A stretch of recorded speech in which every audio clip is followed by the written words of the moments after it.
Okay, welcome everyone. This is, I don't know, the sixth, maybe fifth session of the City of Eyes, Tier 4, Ravenloft. I don't know if it's Cthulhu-esque so far at least, but cosmic horror Ravenloft adventure. I'm looking on screen now. I can see everyone just clustered around in the place where you finished, not last fortnight, but fortnight ago. We had missed one of our fortnightly sessions. Bit of an overview of what's just generally going on for anyone who might be listening or interested or watching. We have off weeks, at least through Flurry of Foes, so every second week it's this tier 4 high-level, high-powered, ultra-high-powered campaign. Everyone's level 16, and obviously the creepy Ravenloft setting. And every other fortnight we will be publishing Wild Beyond the Witchlight, which is currently at level 3 or 4, and a bit more whimsical. Almost the mirror image of the two campaigns are opposites of one another. However, all of that aside, we were discussing just before the show, so I just wanted to remind anyone. Obviously, it's on Twitch as we're streaming now, but it's also all the past episodes are all available on YouTube and in podcasts, and pretty much any podcast that you would use, you can probably find it there. Looking up Flurry of Foes. This is season 5, the most recent of those. So, I think without me giving any more jibber jabber at the start, we could launch straight into it. And I think Eloran, your character, was new to the party and met up with the party last session. And he did. Yeah, and maybe if you could give us Eloran's picture of last session's events. Sure. So for Eloran, he is a half-elf bard, and has been brought to the city of Elysium, and had a chat to a bartender, found out about this group, and then was led towards them. He was met by Ashtar, who was at a gate. There was somebody else there, didn't write down their name. But anyway, we moved in, and the group were talking to a lady by the name of Rosa, who was providing information on a spider and a missing girl. We got a whole list of rules on how to interact with the spider. The finding her was up some stairs where there are some weaker spots. But when we climbed the staircase and got to the top, it was blinding light. And Eloran was kind of not entirely sure what to do. He heard some commotion going on before him. He wasn't sure where people were in front of him. So he went back and had a look and found that names. Duente and Cleon were injured and had to be left behind. In understanding that, we, myself, Ashtar, Core, Riddle, we went back and joined with the group, and having traveled through the light, the spider turned out to be a very large celestial spider, which freaked Eloran out just a little bit because nothing hit him, or at least nothing seemed to hit him. He definitely was immune to spells, although the warlocks Eldritch Blast seemed to, so there was a lot of unsurety into what we could do. We exceeded our time with one of the rules, which is 13 minutes, and after a while, I'm pretty sure the spider got a little bit sick of us, though in fairness, she was kicking our ass. And then we descended back down the stairs, picked up, somebody had disappeared. Yeah. Anyway, we headed back down the stairs, and we had a long rest provided by Lauren's mansion, which served hot food and water and beds and a safe place to stay. That was That's about it. okay. Very good. Thank you for that. And this is the mansion that you can see on screen. It's a magical gateway. So everyone emerges from that. They've all rested fitfully overnight. You've sort of had quite a traumatic experience from the previous, days' events. So much so, in fact, that it might have affected you, that carried through into your waking times. And I'm going to need everyone to roll a wisdom saving throw in their sleep. Ooh. Jump straight into it, right? The question, how are we sleeping? Because if anyone's sleeping within 10 feet of Xeroldo, we get +4 to that roll. Let's assume the paladins everyone was in their own mansion bed and not applying for this. You were not all cuddled up. Okay. Unfortunately, but I think it's looking pretty good. You guys are looking fairly. Let's see, wisdom saving throw. So core, I'm seeing a 20. Except me. Oh crikey! Okay. 22 from Riddle, the Tabaxi. Is that a 13 from Sir Lottle? Yep. Okay. With all your bonuses, Sir Lottle? Yeah, I rolled a 4. Ooh, yeah. Okay. All right. And Lauren, you've toughed that out with a 15. Okay, so let's see. I'll describe it.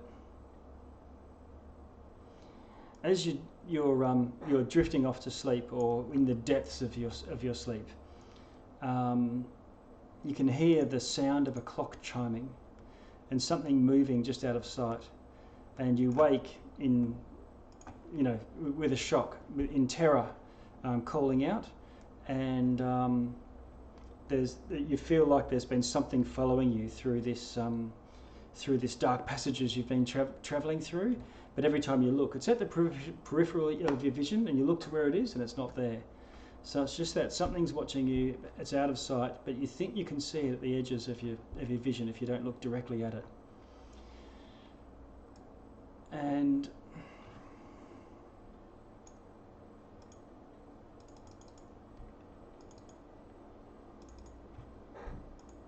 I'm just jumping to let you know the effects.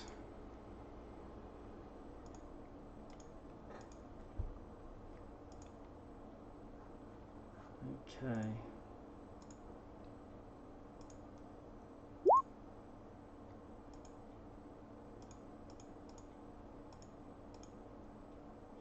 Here we go. Can you roll D4 for me, Ashtar? Ooh, sure thing. Yeah. D4.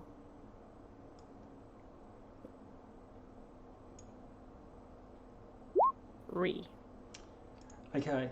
So when you all wake up, you wake up and you look around and you can hear some sort of muttering, and it's Ashtar. And going into Ashtar's chamber, remember you're in a magnificent mansion somewhere, so it's a fabulously comfortable, well-appointed place. And she's kicked off all of the blankets and things, and she's kind of curled up in the fetal position, and she's just rolling backwards and forwards with her eyes closed, probably still asleep, possibly. And she just keeps saying, "It's in the mirror, it's in the mirror, it's in the mirror, it's in the mirror, it's in the mirror, it's in the mirror," over and over.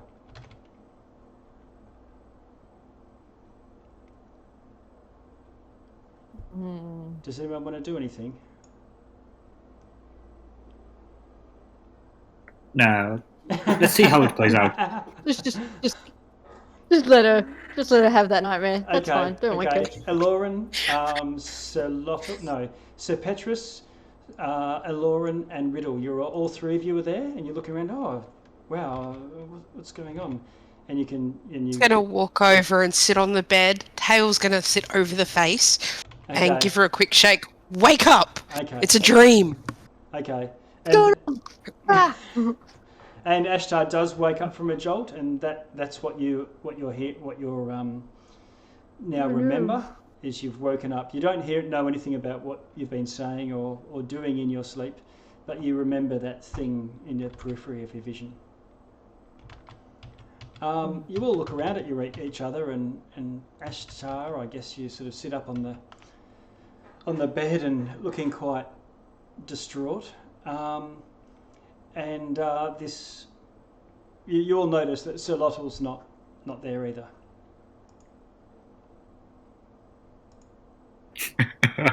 Sir Lottle, can you roll a d4 for me as well?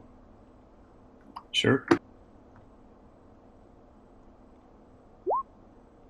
A 2. Okay. I'm just going to jump into the cone of silence for a moment, Sir Lottle. Oh, tasty. Let's go. Yeah, okay, 1 sec. Cone of silence is scary.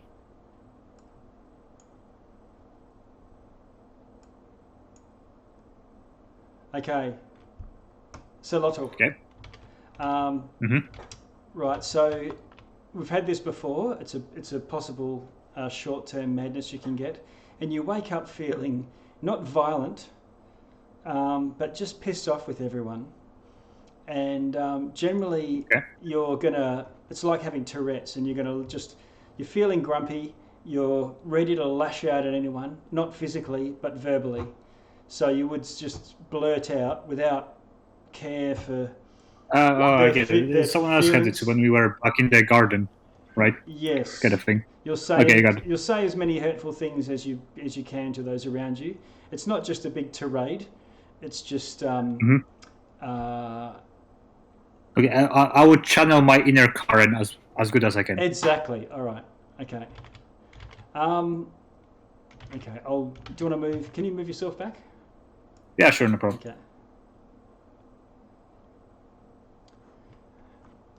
The rest of you, waking up, you see Sir Lottle sort of, you come out into the main chambers of the magnificent mansion, and Sir Lottle's coming out of his sleeping chamber as well.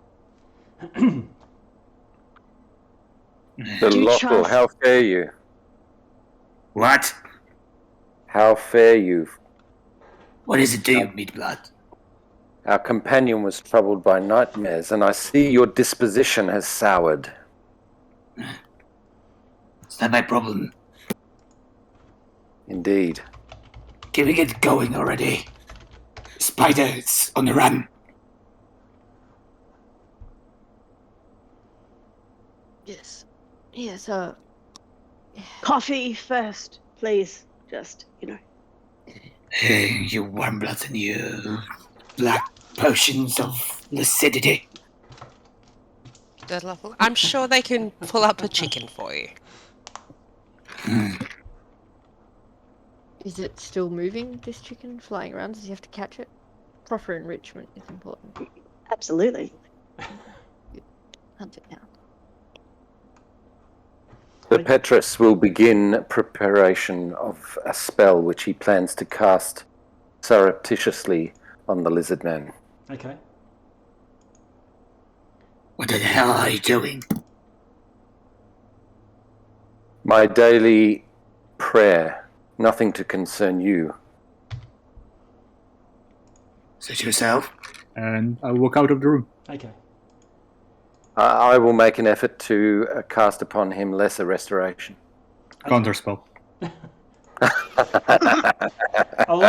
Sir Petrus, I'll let you roll a stealth roll for it. Oh, okay. Sleight of hand or stealth?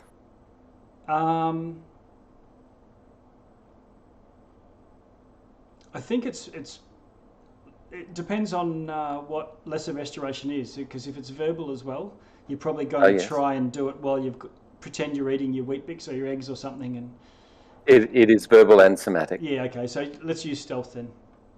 All right. Now, I have disadvantage on stealth due to my armor. Would that apply in this instance? No, let's make it a straight roll. You're just trying to pick a time that he's not looking. Yep. Yeah. 9, okay. My passive is 10. Yeah, I know. All right, so Sir Lothal looks up at you, looking surly as ever. Hand goes up, counterspell. I don't know if counterspell... It's a third versus third level, so I think I don't have to roll anything. No. You do not. No. Yep. It's only a second level spell. Okay. So Lothal's not looking... Oh, yeah, you go for it. What the hell do you think you're doing, you filthy undead?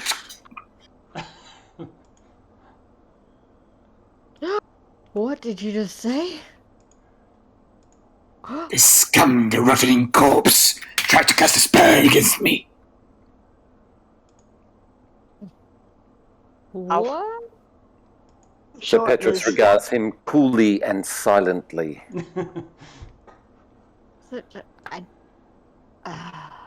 Yeah, Ashla still looks like a bit like foggy from this nightmare, so he's a bit like, what's happening? I don't know. A little bit tense. And Lauren offers her a coffee. Yeah, I don't think I need caffeine right now, thanks. I'm good. Thank you. Good host. No worries. Last chance. Explain yourself. I'll send you back to where you belong. You are corrupted, Sir Lothal. Speak the filthy dead one. Accept the blessing of our goddess to cleanse. Okay, question for the DM. How far should I go with this? Oh, there's no feeling that you would get physical. It's just just a purely, emotional response that you just, the world is your enemy. Chip on your shoulder. You better stay away from me, and that's for your own good. And I'll try to walk out again. Okay. Sorry, just quickly, DM, would I recognise this as something similar happening to me previously on a full attitude shift? Oh, definitely. You felt this. You would remember. That's feeling what this. I thought. Yeah.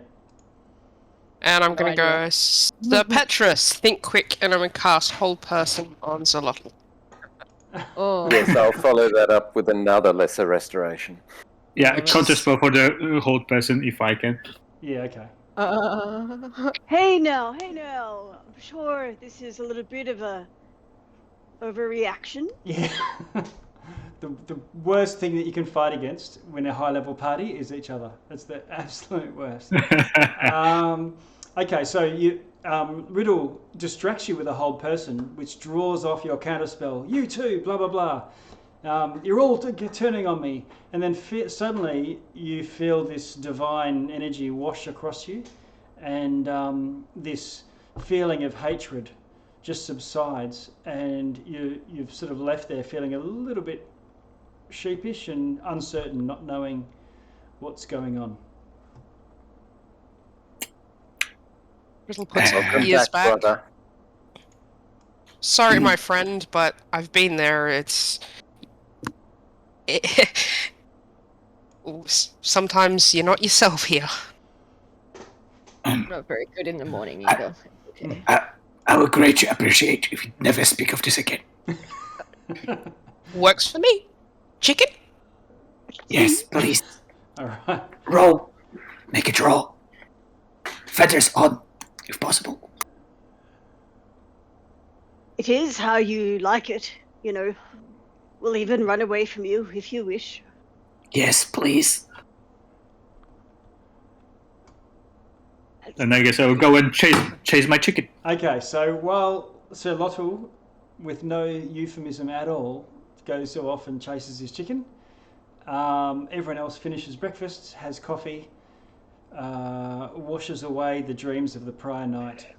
You've all had them, it's just that two of you have more succumbed to the effects. And you descend the glowing stairs and arrive back in the gloomy, broken prison where you first fled to the magnificent mansion overnight. A quick question. Having experienced it, would Xerotl be able to determine the nature of whatever this is? Where this kind of feeling comes from? This is just all of the experiences you're having here can have a collective effect on your mind, and your mind can break just as much as your body can be damaged. No sense of any particular source or anything. It's just okay, got it. Yeah, it's a common thing in Elysium. People lose themselves to madness and get carted off to the asylum or vanish on the streets. Okay. And so you find yourselves on the cobblestones strewn with bones, and arrive. Where to from here?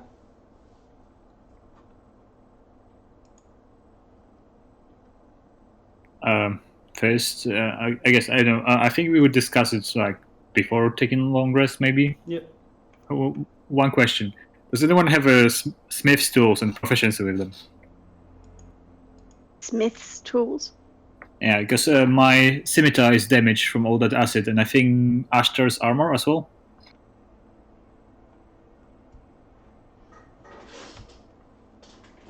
Yes, my armor is damaged. I don't have the tools nor the proficiency. Yeah, but it has it then. Okay. Eloran, you may have heard blacksmithing going on, walking as you were touring the streets over the last few weeks. I may have some magic skill that can assist, Sir Lottle. Let me examine your scimitar. Very well, have a look. Will mending help? Just a simple cantrip? Just post it in the chat and we'll have a look. Alright. I mean, it was acid damage, I think, and then they kind of fixes cracks and stuff. Yeah, it's a single break or tear.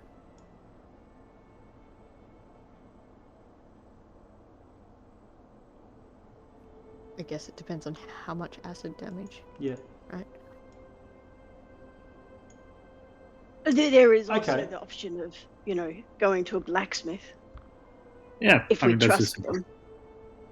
You can Going use mending someone else. to repairs a single break or tear. So something that, say, mending is not going to resole your shoe if it's worn out. It's putting something back together, and because this was acid, it's kind of eroded away. Yeah, it's so there's eroded nothing away. to- Yeah, there's nothing to mend or stitch back together. Lottle, I'm afraid my magic knack will not help your scimitar. You need an expert. Xerotl will just nod solemnly. Okay.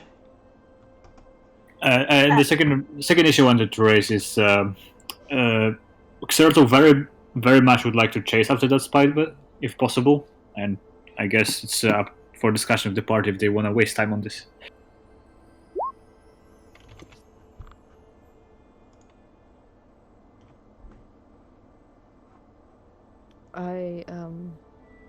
What are you thinking? What's your plan? One of my abilities allows me to locate a creature within a considerable range. If that fails, we could try climb another high place to lure it out. Again, this time properly prepared for a fight. Can you sense the spider currently? No, unless I use this ability. I see. But having wasted 2 third-level slots on counter spells, I'm kind of wary of doing it if nobody wants to actually follow up on this. Yeah. Perhaps we we should continue our pursuit of helping this girl and come back to the spider, perhaps? I feel like my primary concern is that initial mission.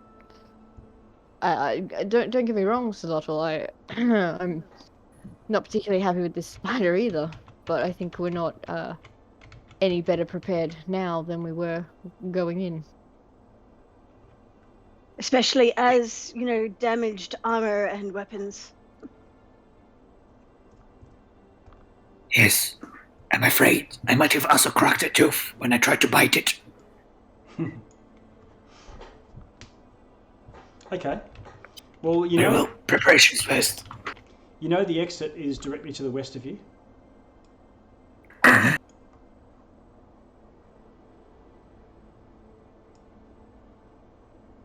What would we do if we were going after the girl? Where would we go? Last time I think the spider told us that she wanted a means of traveling somewhere, and... Well, my understanding was that we had to find a, for lack of a better word, a soft place in the world that we can do some kind of mental shifting and create a passage to wherever she is through that. Yeah, but I think he told us specifically where she wanted to go, and then he explained that in this place people can travel by thinking about it. And I think Asha tried to do the intelligence versus charisma check to teleport. Yep. I just think that wherever she is not going to be accessible to us in another way. But if you've got an idea, and I may have missed information, then I'm happy to go a different way. What about you, Riddle or Aloran?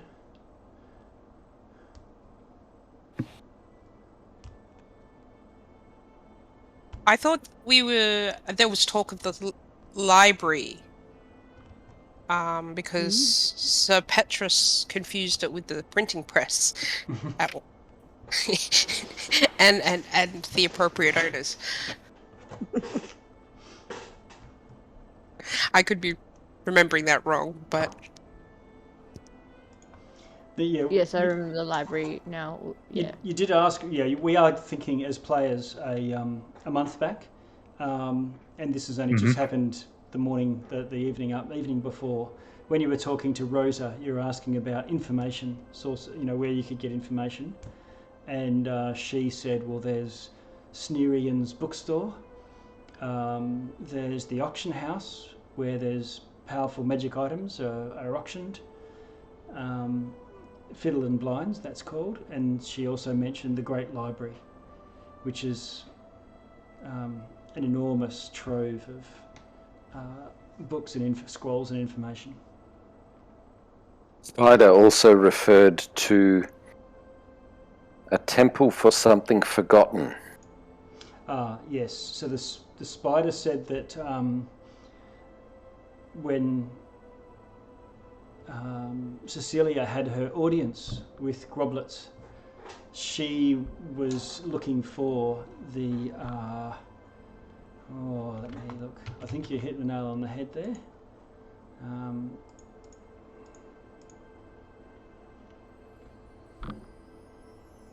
The temple of the Gaunt Silhouette.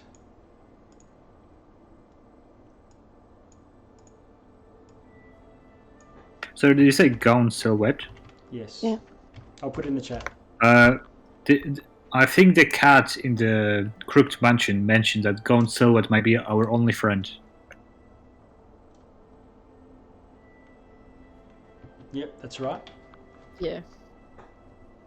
And the temple is has been destroyed to such an extent that it's scattered over multiple little demiplanes, and it can't be accessed. You can't walk to it from here. It used to be another building within the city, and the only way to get there is to go through the pathway between worlds called the Infinite Staircase. And this is the staircase, the passage that Cecilia was wanting to find her way to. Think of it as a metaphor for, like in castles when there's little walkways between rooms and you can sort of sneak between them all and get around to every room in the whole place by going through these little crawl spaces and things that no one would realise are actually there. This is the same thing, but it's, in another dimension. 4-dimensional rather than a little narrow channel somewhere. Okay. I see. I don't know if you've seen the Castlevania animated show. I'm guessing that's the tunnel between worlds kind of thing. Right. Okay. I haven't, but I'm saying right. Anyway, I recommend it. It's amazing. Yeah, that's just like that. Okay. So where to then? There's quite a few options that we've just kicked around, racking your brains or your memories.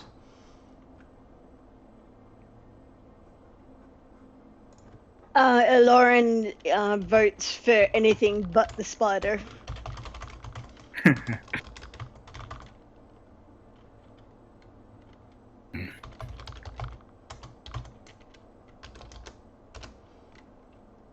What about you, Riddle? You're quiet?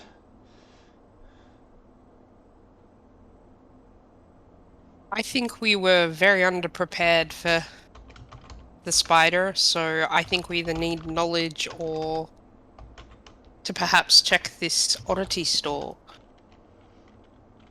That would be my vote. I think we definitely need to do some research. I'm putting the these. Library. Yeah, sorry. I'm just saying I'm putting these all into the chat for you, so you've got them sort of listed out there. Mm-hmm. What is Sneerians? I've forgotten. Sneerians is a bookstore. Ah, thank you.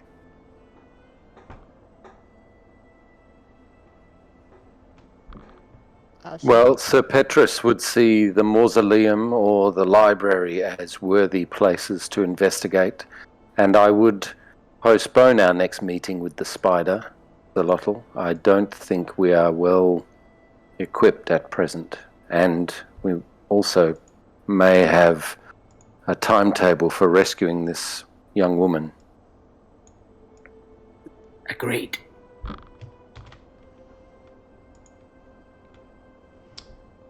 Okay. I reckon Asta and I need to visit the blacksmith. I also would like to visit the... Oh, I already forgot the name. The doctor or something. I would very much like to visit the blacksmith also.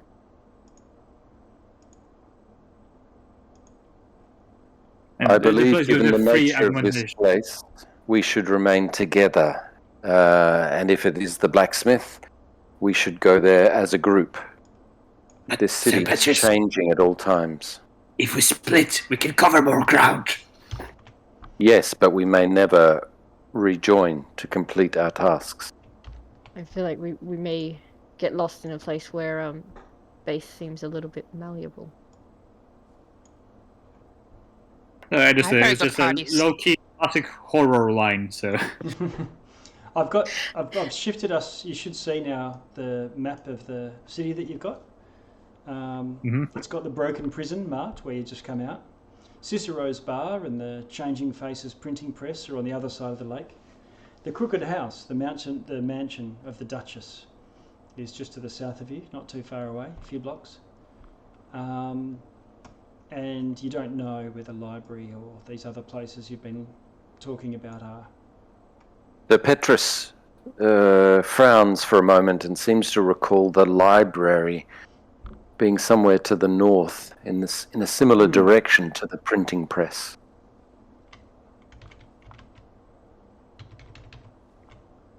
And would DeLorean have an idea of where the blacksmith is in the city? You've heard blacksmithing over near Yes. Cicero's. Follow the Right. sound of metal on metal. Yeah. Sure. Where is Cicero's on the map? Let's see, over here. I'll shift ping it for you, bring your attention to it. Oh yeah, that looks right. I remember it was over there somewhere. Okay.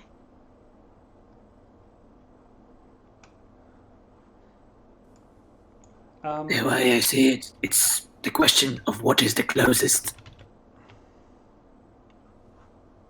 I think the blacksmith needs to be our priority, and then on from there. Yes. Works for me. Sounds like a plan, as long as we stay together. Who's ever heard of a cat getting out of a paper bag alone? The Petrus will glance around and try and assess how heavy the fog is today. It's much the same as it was when you saw it sort of sweeping through, and it's still there like that. So that state, it was not just a period of weather. It is now persisted and is far thicker than what you had remembered over the past few weeks of you being here. Can I ask about, I don't know if this will be appropriate or not, but while walking through the city, can I, like, sort of passively be led by the group and try to, like, internally sense that same feeling I felt when I was with the spider, and try to make that soft, like, just to gauge where maybe that feeling is strong, so that we may have an idea of where we can try to push through. Stranger Things style. You're looking for rubbery walls and... Yeah. While everyone else is kind of just going as a group, I'll try to shut out the senses of the physical world and try to focus on that. Yeah. Okay. All right. So you Ashtar's going to be sort of seeming to be off, thinking about other things as you travel along. Which way are you going to proceed to get back to Cicero's?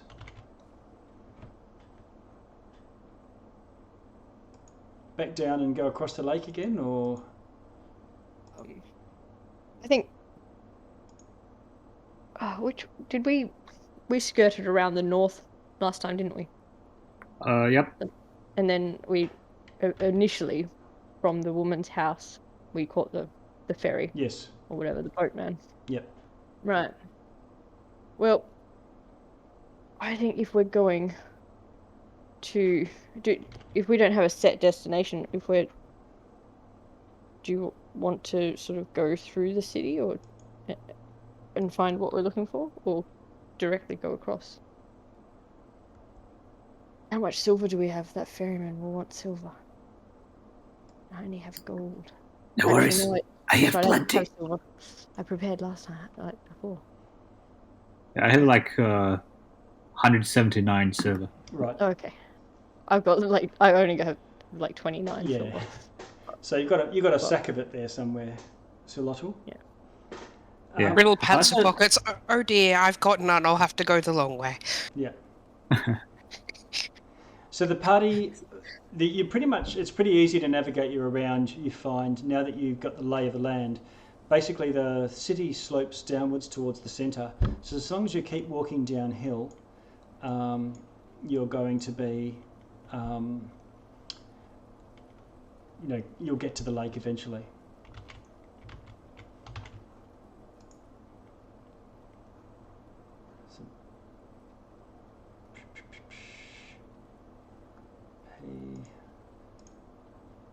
Just making sure you're not going past anything significant.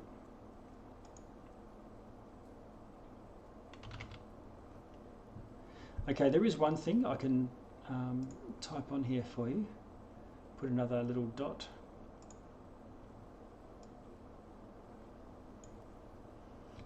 I'll make it solid. Whoops. Can you see this here, this large church type thing?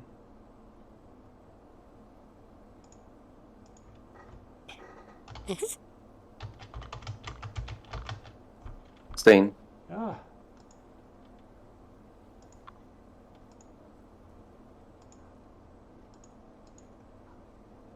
I'm just going to boost it up a bit. Can you see the sakura? I see it now. Yep.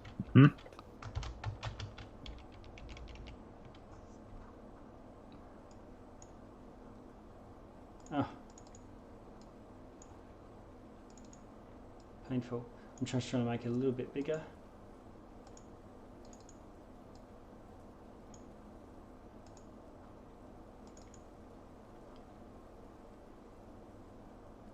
Okay, that'll have to do. Okay, this is what I'll do. Easy.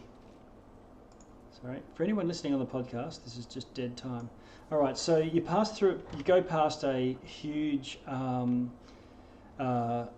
just a bit of a mesa, a summit type thing. It's got steep sides, and at the top is what looks like the walls of a large cathedral, chapel, something along those lines. And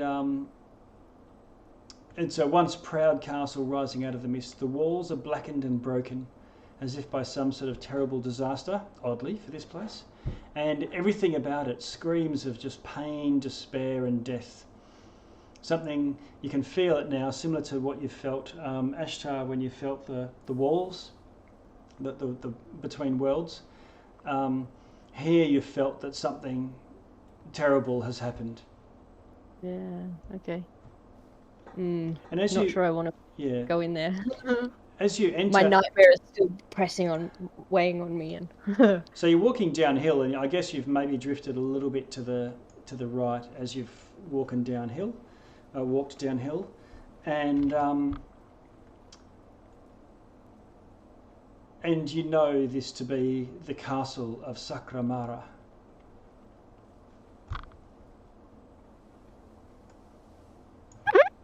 I'll post it into the chat for you.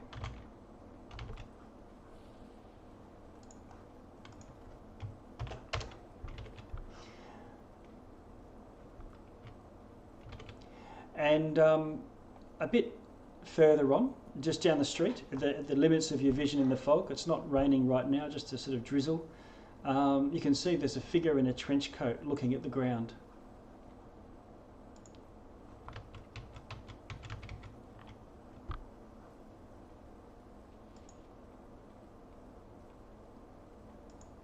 Is it in our path as we walk? Yeah, yep. You'll be walking past pretty much. Can I see what he's looking at?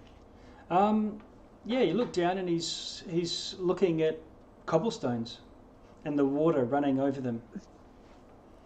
He's studying them, and you can see that there's faint symbols moving below the surface of the street.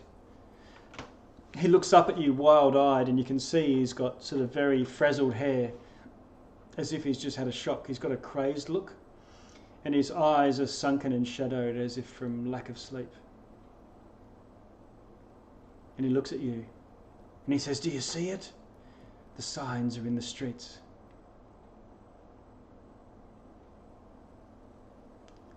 And then he looks up.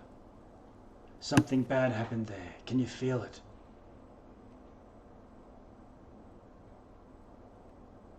yes, very much. I can feel it. And then he's looking up and around as if something's going to drop out of the sky. Can I follow his gaze? He's looking left and right. Right. Left and right, up and down. He's not looking at any one particular. Okay. And then he says to you, "Yes. Listen." "No, it's gone." "Oh." And then he pops his hood up, and then he sort of quickly strides off down the street. Okay. I will just again sort of leave the group to lead me a bit. Okay. I sense that this is a dark place, and I'm sort of hoping that if we have to push through somewhere, it won't be somewhere quite so dark. Okay. You follow the rest of the party, and the rest of the party. You all make your way down to the lake, and you find that then you start to skirt to go around, and once you get a bit further to the north, you can see the jetty once again with the little boat on it. Neat. Right.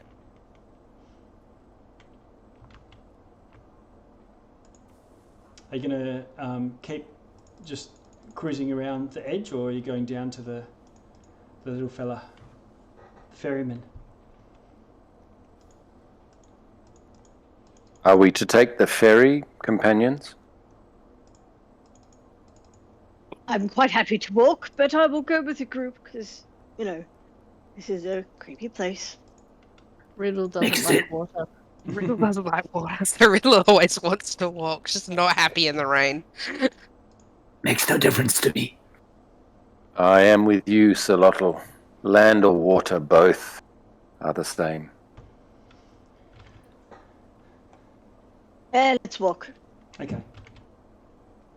All right. Yes, I'm just letting them lead me. So Okay, wherever so they you go. start to head along, and as you pass the jetty, you see him down at the end of the jetty, and he sort of looks up at you, and then quickly grabs the pouches and bags and throws them into the boat that he's in, and he starts rowing away.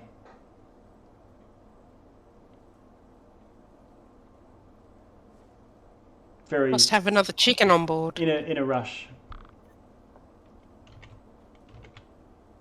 Possibly. Riddle just waves. Okay. He after a few moments, he's vanished into the mist. You can hear the paddles splash, splash, splash of the rowboat. A very odd person. Yeah, why wasn't he so good at rowing when he was taking us across?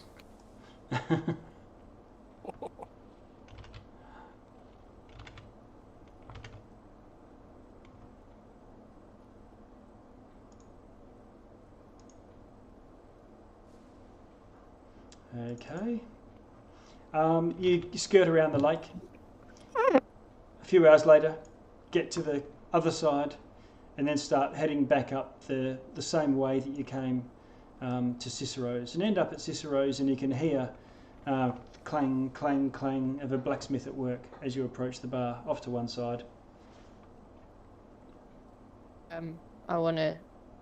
Hearing that, I think I'll pull out of the thing and look up to the group and are you all coming to the blacksmith? I really need to get this armor looked at, especially if we're going into more danger.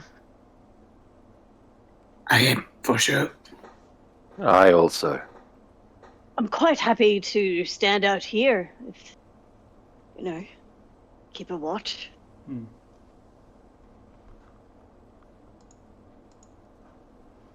Okay, so some of you just go to the bar, or others keep a watch on the two. But I guess Solotl and Ashtar, you head off into this blacksmith, and there is a blacksmith there, and he's banging away at something that he's making. It's a bit hard to tell exactly what. It's a bit in its early stages. Looks up and looks a little bit surprised and says, "Oh, what is it? What is it that you're after?"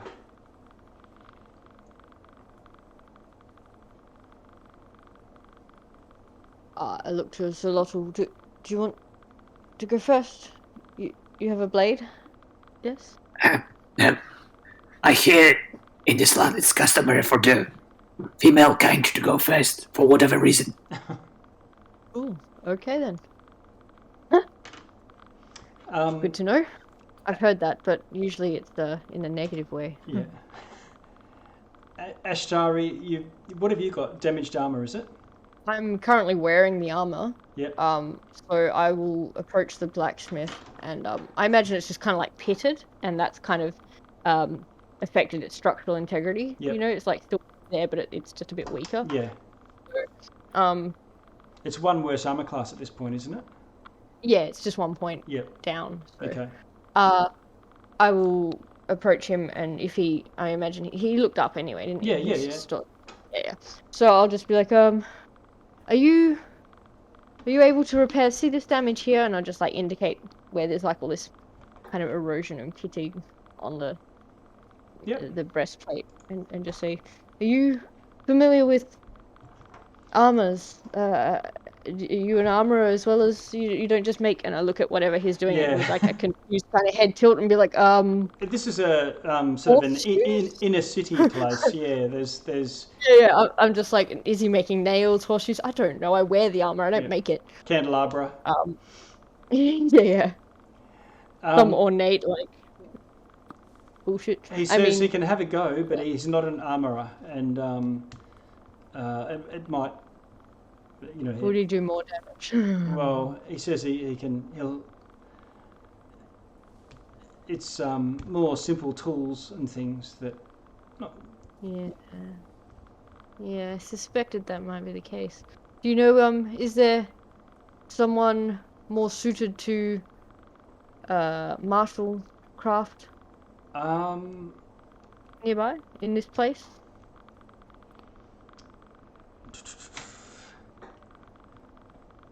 He says let him. There are, but they're usually Check raw materials. Yeah, raw materials are a problem here. I see. And I guess in this case it's not just banging out a few dents, it's more substantial repair work. Yeah, and I've got my usual stock that I get every day. But this would be a bit specialist. Does that mean not possible? Does that mean more time? Does it mean more money? Might be a couple of days. Right, a couple of days. He gets a restock every day, but it's probably only enough for some nails and things like that. Right. Well, I mean, this is still functional. I think it's more important to fix the blade first. I turn to Zolotl. You have a pitting in your scimitar is damaged. Yes, I feel like that's far more a problem than this little scuff mark on me. I mean, scimitar has personal value. I also have this axe. Works just fine. Doesn't feel right though. He says the scimitar he could probably work on. That's a bit more straightforward. Okay. But you would. I think I got like a -2 on that one because I attacked twice with it. Yep. So if you leave it with him for a few hours, maybe come back tomorrow or something, with 10% of a scimitar's value in silver, and he'll fix it for you. We could do research. You don't need a sword for research, do you? I mean, it always comes in handy. But you don't know how angry academics can get. Yeah. Anyway, here, have a go at it. I'll be back in a few hours. Okay. How do I check the value? Oh, just from the player's handbook, whatever a scimitar costs in gold, it costs that much in silver. Silver, but just 10%. 10%. I'll look it up and I'll get back to you. Yep, okay. Maths. So I think they're about 7 gold each or something like that. So, we'll just round up. So 2 silver or something will probably do it. The rest of you? Oh, scimitar is 25 gold. Oh, actually. wow. Okay. So 2.5. So yeah. So he'll charge you 3 silver to repair it. 3 silver. Okay. Nothing. You've got that, right? Yeah, he's loaded. I'm good. You head back into Cicero's, and he says, "Oh, you're back," and he seems both surprised but also happy to see you.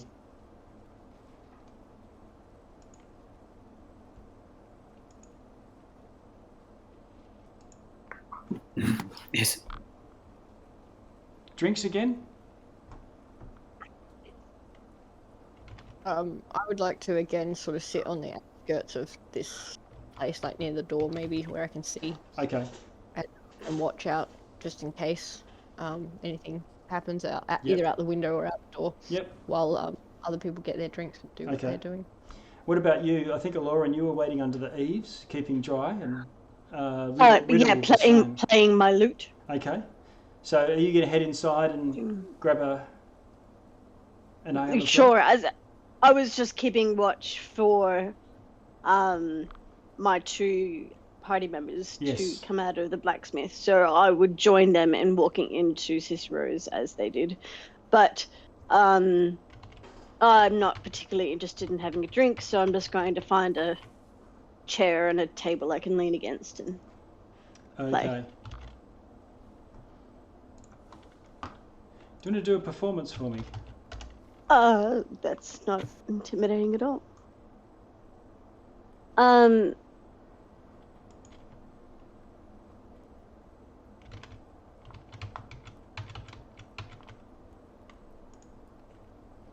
A few of the locals look around and see the loot come out. Whoa, nice. Wow, okay. So, you just bust out an awesome and lift everyone's spirits. And all your worries of outside just wash away as Aloran's, God knows what it is, Enya, or is it something a bit more fire startery? Yeah. Let's go something a little bit heavier than Enya. Bit of Portishead? Is it angsty? For this place, absolutely. Like, he probably would have tried to play something a little bit more upbeat and then went, no, and has gone for something a little bit, grungy instead. Okay. All right, so there's this sort of, you perform, and Cicero, people end up buying up rounds and things, and you end up getting all of your drinks for free. No need to pay for those. Nice. You're waiting for the hour or so, or a couple of hours that it's going to take for the scimitar to get repaired. Any conversation or anything you particularly want to do, or engage with the locals, or talk to Cicero, or anything like that? What about you, Riddle? I didn't catch what you were up to. Riddle is going to order a big glass of milk and lay out in front of the fireplace. All right, so you get warm and comfortable, and you've got your huge milk. Awesome. Cardboard. And I'm like right in the middle of the fireplace, the most inconvenient place I can be, of course, on the floor. Excellent. All right. And anyone asking any questions or engaging with the crowd? As Cicero comes over and gives me a bit of an encouraging, nice to see you again. I'm going to say, so, where's the library? The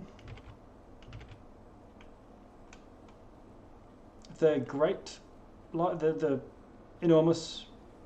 Yeah. You want to go there? Yeah. Look, I understand it is a place to see.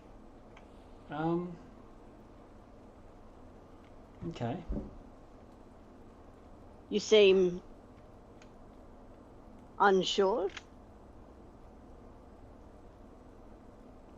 Let's see. He gets out your little sketch map of the city. Now I'm looking for it. Oh, there we go. Okay. The library is actually to the north of the city, and if you had sort of speared off a little bit, you might have even seen it. I'll mark it on your map again.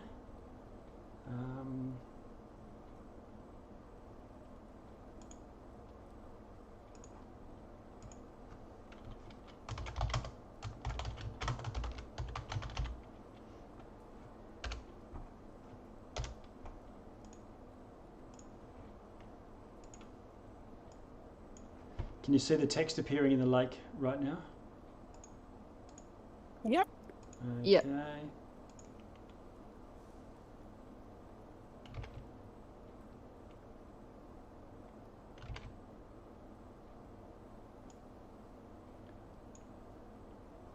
And I'll just do a line for you.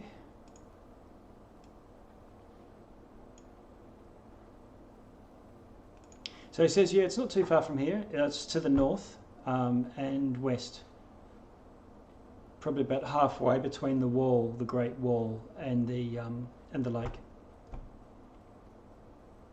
By hugging the coastline, the shore of the lake, you've not seen it. Thank you, good sir. And I continue to play. And he says it's a lot smaller than you would probably think. Outside, it just really looks like a door to a small,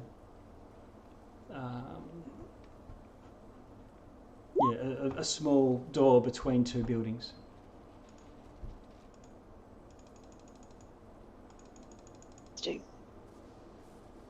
Bigger on the inside than it is on the outside. I don't know. Haven't been in there, and it's not a place people surprising. go. Why is that? It's a place of information. I would assume a very, at least, frequented place. And free. Let's see.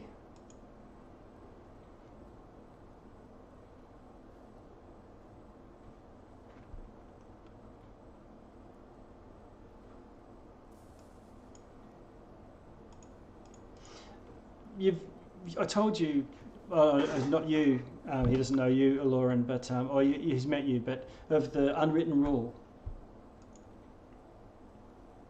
If you ask questions. Yep. And so seekers of knowledge don't last long. Why?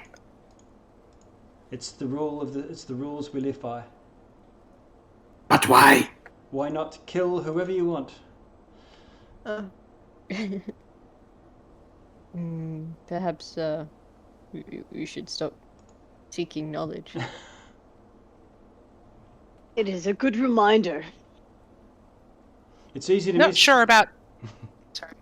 Not sure about knowledge, but I'm simply looking for a free place to keep dry for a few hours. Riddle says from the fireplace.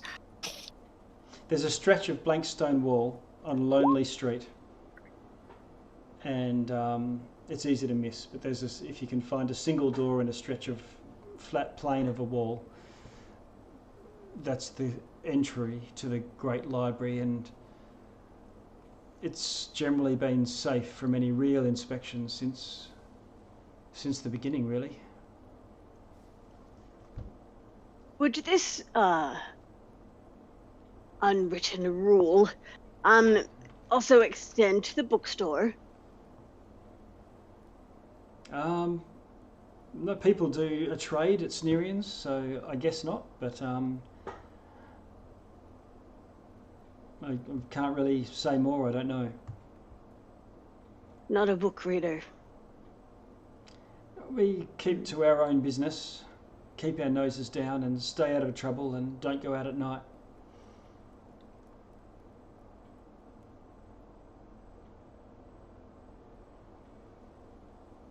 There are those that seek knowledge, though. Why don't you go out at night? It's too dangerous. People vanish. Okay.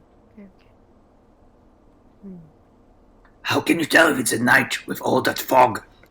It gets dark.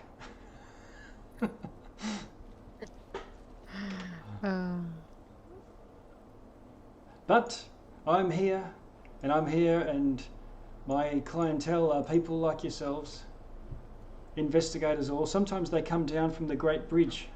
You must have passed that, or maybe you missed that as well. Bridge. Like an actual There's a bridge? Yes, and he marks that. It's pretty much... you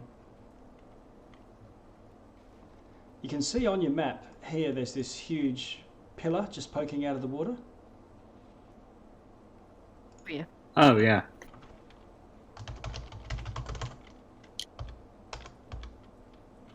I mean, as far as bridges go, that's a shitty one.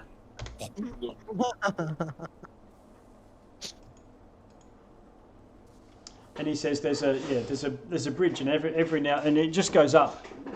I guess it used to span the entire city, but it was enormous.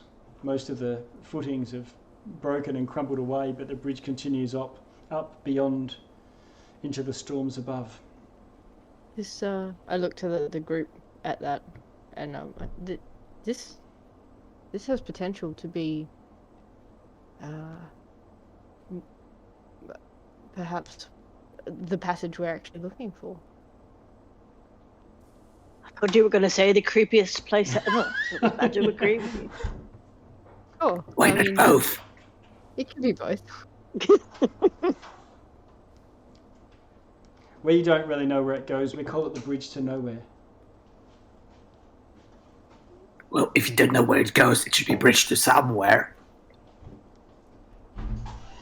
Well, I Oh, it mean, happened. It happened a few months ago. A group came down the bridge.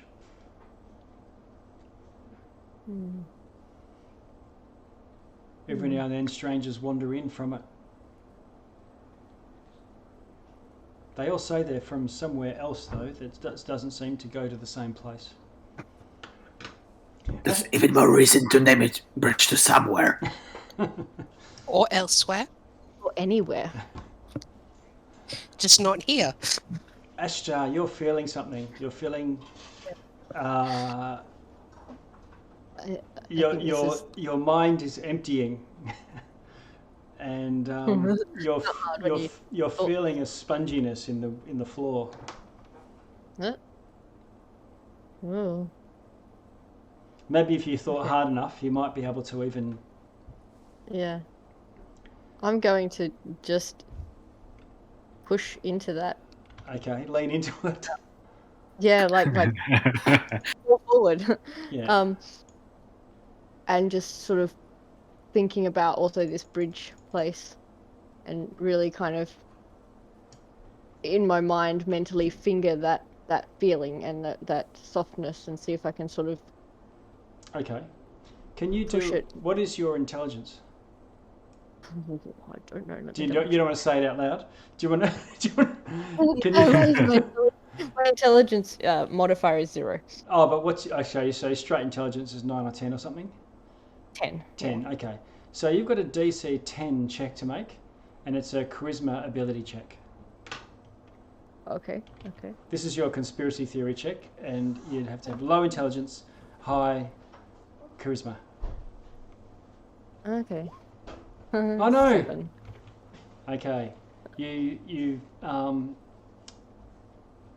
you fail it, and you're still pushing, and it's like getting your toe caught in the jam, or it's a bit stuck. But you still you're going to heave against it, put your shoulder metaphorically against this doorway. Can you roll a second one?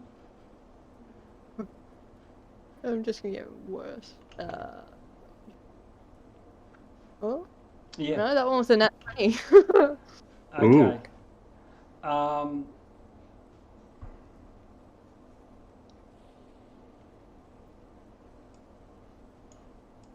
Okay. Everyone else, you see Ashtar sort of thinking deeply about things as she does, and mulling stuff over and willingly pushing against this. You would know that she's trying to find her way to this invisible place that she's been thinking about, but what she sort of, it's more of a feeling, and she vanishes. Lauren stops playing immediately as soon as he notices she's gone. Xerot will extend his tail and kind of waggle it around in the space that she used to occupy. Okay. There is nothing there. I did it! Guys! On the ground, they're not there. I'm not there. No. But at what cost? I succeeded it. Yeah. Ashtar!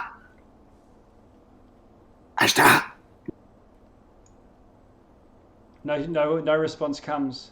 Celotl?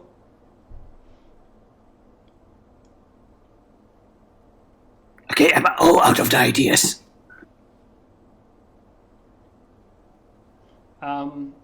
Riddle Maybe it's a time thing. and Aloran? Mm-hmm. You would know that she was mentally trying to find her way somewhere.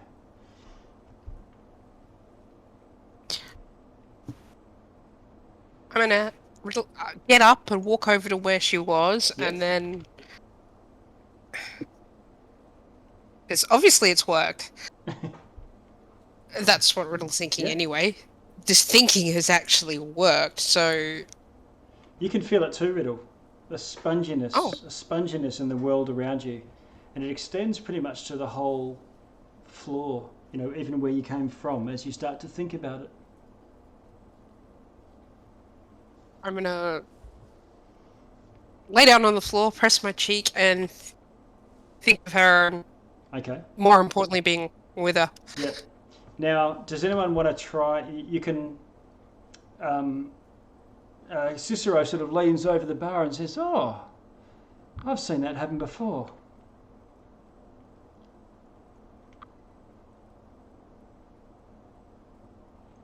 And he Where says, does it go? He says, "Are you going to hold hands and go together, or just one at a time?" Where does it go? I don't know. I don't mean to be rude, but I think you all are a bit too casual about someone ceasing to exist. Well, I thought she was trying to hold in a fart. My case was constipation, but that doesn't matter now, right? Does it? Yes. Come on, I think we should try and follow her. Lauren, I believe say I that, will need assistance in crossing the walls of reality. Would you like to hold my hand? If I may. You certainly may. And Cicero says the last group all went in a ring and they were all thinking hard. Well. Very well. And so what we'll do is Stands up. is it'll be a group check. So what we need is a number of passes, fails, and things. So what I need to do is everyone, apart from Ashtar, of course, to roll a charisma check, just a raw charisma, against their intelligence. A question: where are we going with this, though? You don't know. So we just imagine any place and we go there, or we just want to not be here and then go somewhere? So what you're feeling is as if, like, if it was a physical thing, it would be like pressing on a book and a bookshelf starting to swing, and you can feel it giving. And if you're pressing a bit harder, and eventually you think you'll probably be able to shoulder your way in, and the door. Okay, so it's not like we can tell destination, just somewhere where we might go if we push. Yes. That's predestined. Okay, I got it. Yeah. And so we see Sir Petrus rolled a 15 against his 12 intelligence and passed. Lauren, you've got a 23, so no doubt. Riddle has passed as well with a 16, I think.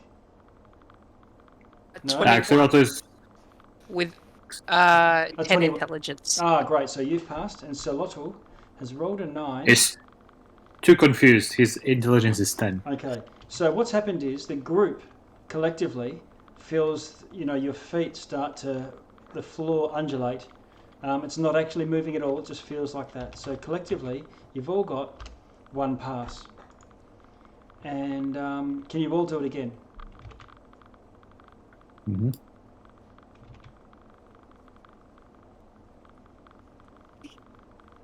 Okay, so Riddle's good with a 14. Solotl an 18. Lauren a 20. Wow, you're going well. I think that's already a pass with a group check. You need more passes than fails.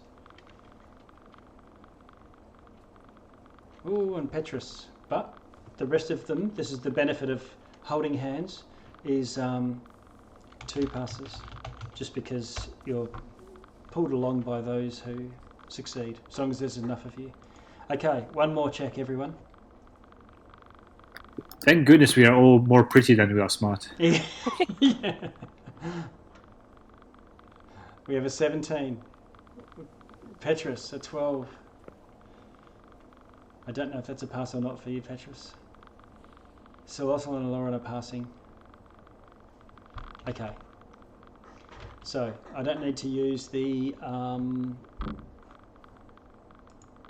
crap, what's it called? We'll get there. Here we go.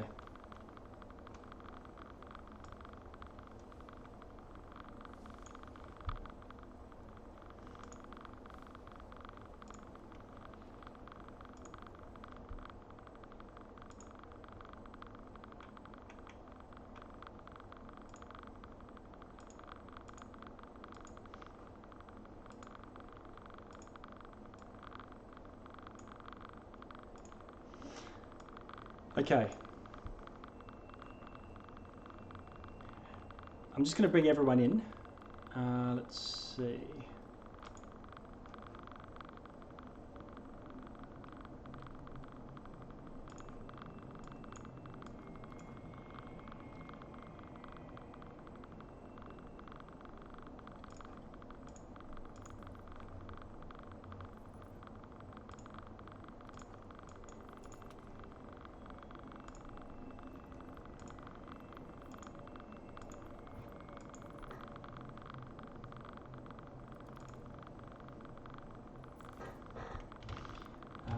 Bear with me for a sec. I'm just grabbing tokens for everyone.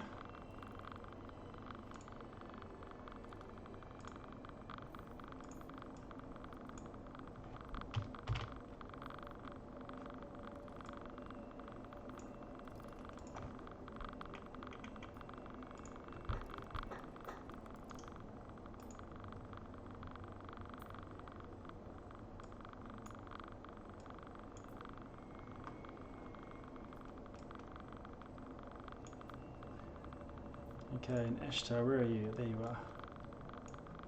All right. Ashtar, we're just going to go with you for now. And you find yourself on a staircase. It's about 10 feet wide. It's just faint mist in the central area. It's like you're on the inside of a tower. There's a white marble wall to your, if you're walking north, to the east. Mhm. And the staircase spirals upwards as you go south. The infinity stair. Cool. I didn't think this far ahead. So you now figured out that the wall between realms is thin. Something that you might not have thought about before. But a character of sufficient willpower can walk into the stair. You have to be able to resist the attempt to rationalise it, resist the attempt to explain it, hence it being suppressing your own intellect to get there. But I think I'm stupid. Yeah. It appears as a crumbling white spiral staircase. Looking against the wall, you can see this sort of almost as if the mortar between these white stones is this black ooze, ichor, like tar on the road when a really hot day and it starts to melt or semi-melt. Can I hear anything like voices or people moving about? Can you do a perception check for me? Certainly.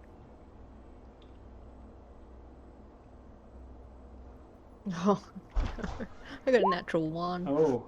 Which is 5. Okay. All right.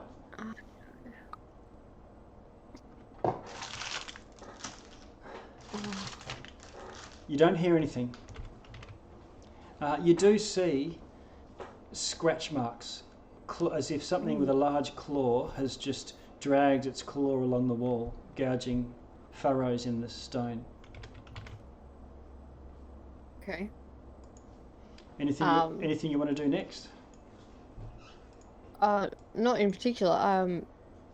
So these claw marks, are they like just a long sort of gouge along the whole from what I can see, everywhere I can see, or just like one particular area going in a certain direction? Do an investigation for me.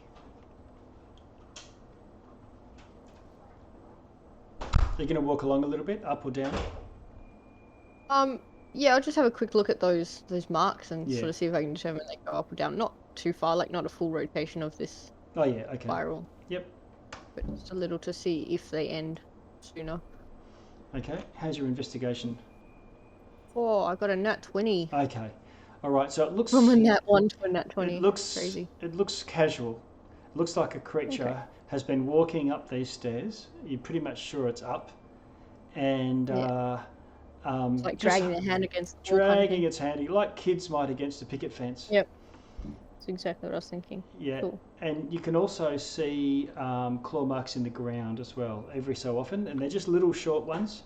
maybe something, so whatever it is has had large clawed feet as well, and enough as it flexes its foot to push to make marks on the stone, on the marble.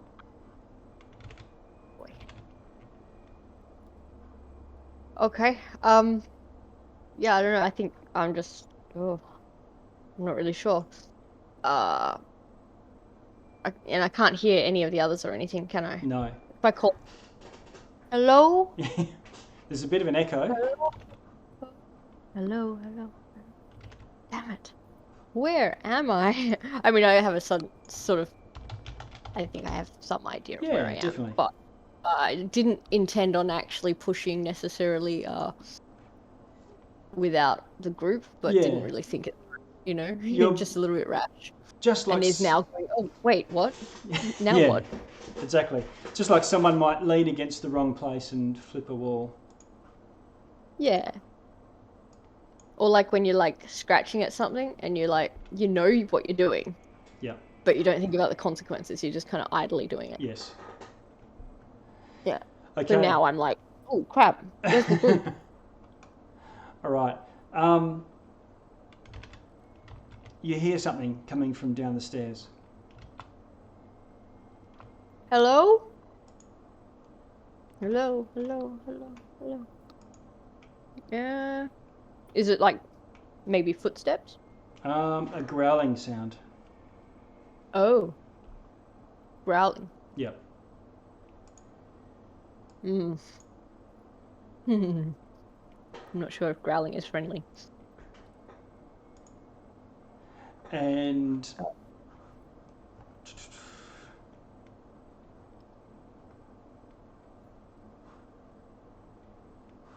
let's see, I might be able to give you a handout here.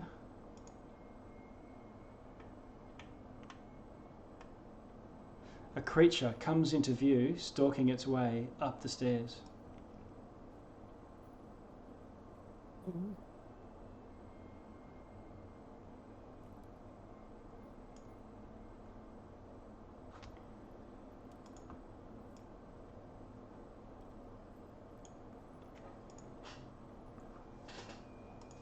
How's that looking to you?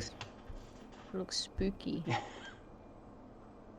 I'm not sure I like this. It's got glowing eyes, it's got wings, it's got two slender long arms and legs, all ending in talons. And as soon as it's just been slowly walking up the stairs, and it looks up at you, two pinpoints of white light. Okay. And does it look like its hands are at the same height as this gouge mark? Yes. Yeah, okay. And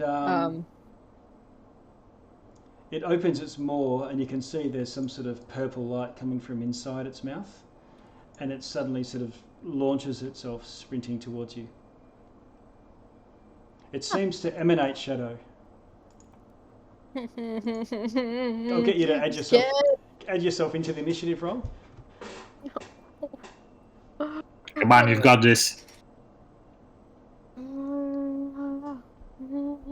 Do you have dark vision?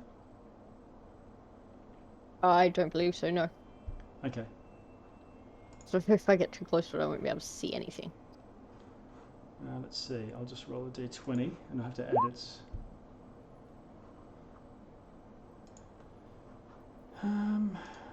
Whoops. Wow. You're a half-orc, right? Is everyone adding themselves in now? And you have dark vision, I think. Oh, really? It should be under your perception, passive perception. There's additional, and you would say dark vision. Oh, yeah, it does. Not bad.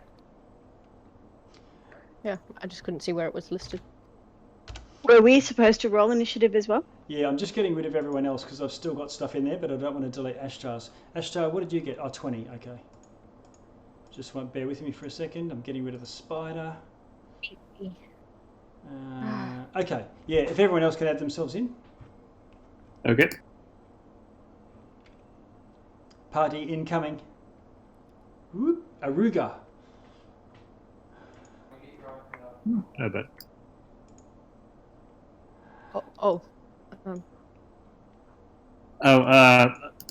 Also, if you're within 10 feet of Xerotul, which I guess you are because we are holding hands, you get +4 to initiative. Which just means for everyone. Oh yeah, I suppose it'll matter.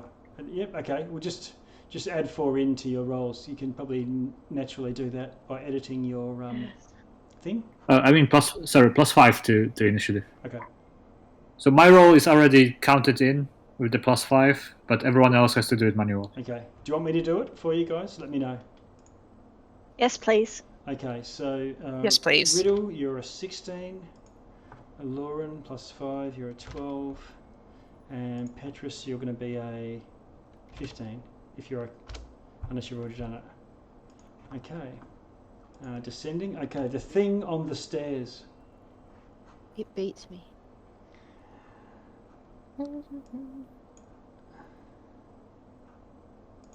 Can you see anything right now, Ashtar? On the map? Yeah. You mean? Yeah, yep. Okay. All right, so the thing flies. It launches off into space and flies across, takes the higher ground in a Obi-Wan fashion, and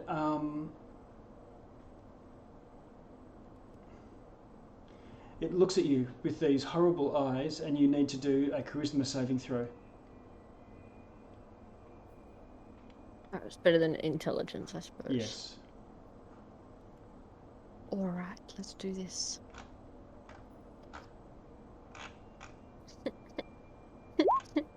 I got a net 1. Oh my god. Okay. Wait, as a fighter at high level, you can I think you have Indomitable, which allows you to re-roll any saving throw. Is it saving throw, sir? I thought that was Yeah, for... saving throw versus charisma.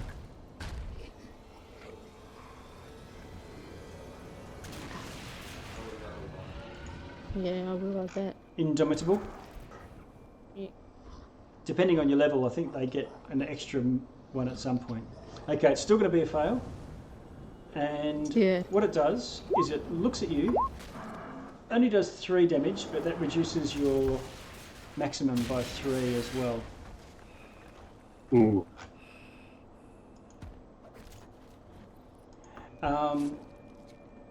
It then launches in at you, attacking with a claw. Hitting armor class 22.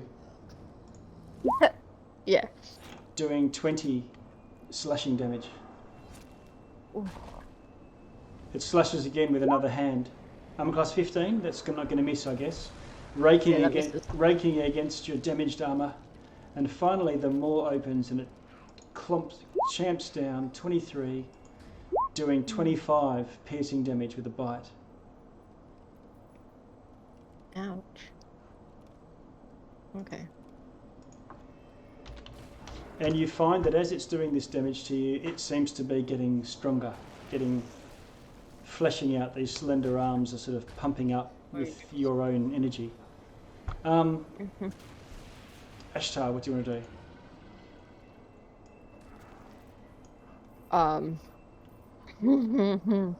I want to pull out my my celestial sword. The what's it called?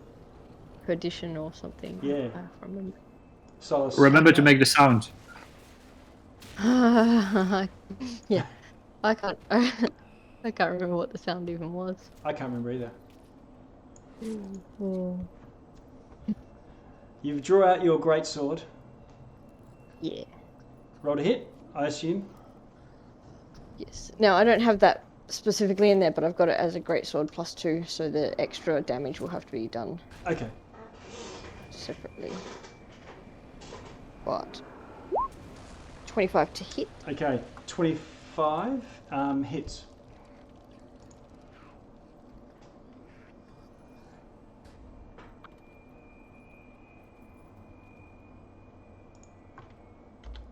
That's 7. Okay. And then that works out to be, what, 14 slashing damage? Yes. So if you roll your 14 and then just roll the d6, I think it is, an extra d6 radiant.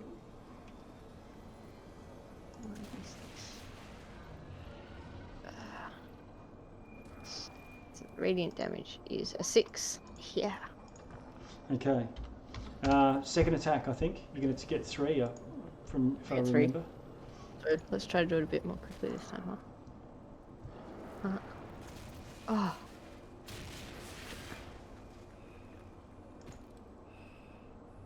I don't think. Armor class 19 is a hit. It Oh, seems it does? seems very, very tough, but you managed to find a weak spot in the leathery hide. Alright, and I'll So- do the d6 again then. Okay. Which is a 3 this time. Okay, so 19 in total. You can see its health bar. Wait, doesn't 19 crit for you? Yeah, but it wasn't a 19. That's not a on the natural. Oh, dice. I see. Okay, and third attack. Yeah. Alright. What's this time? 24 to hit. And then I'll do the d6 manually.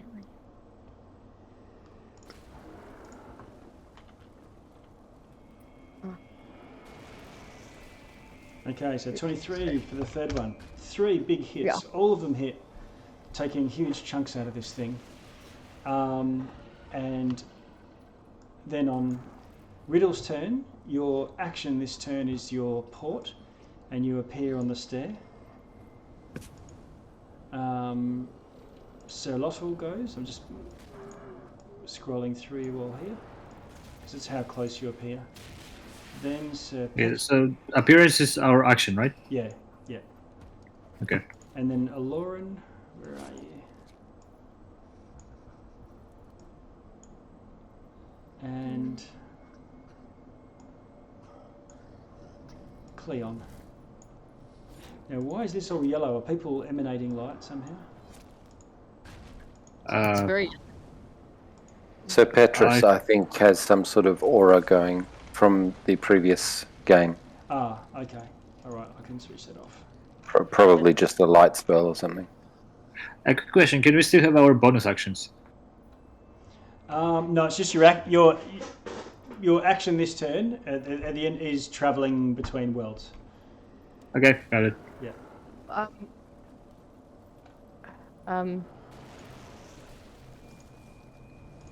Can I do for the attack that I hit? Yes. Can I use my martial adept ability, the menacing attack one? Oh yeah, sure. So when you hit, you use a superiority die to add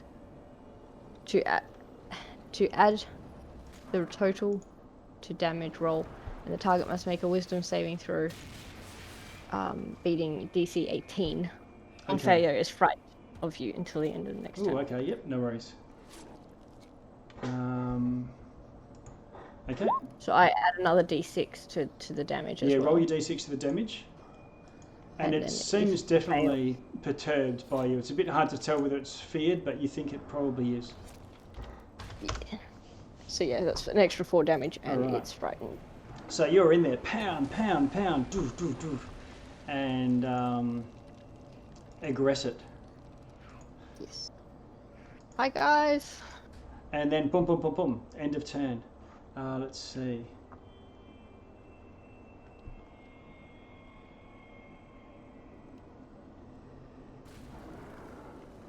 Okay. It looks at you again. Can you roll a charisma saving throw? You are 10 feet away from Sir Lottle at this point. Ashtar? Yeah, so that's +4. Okay.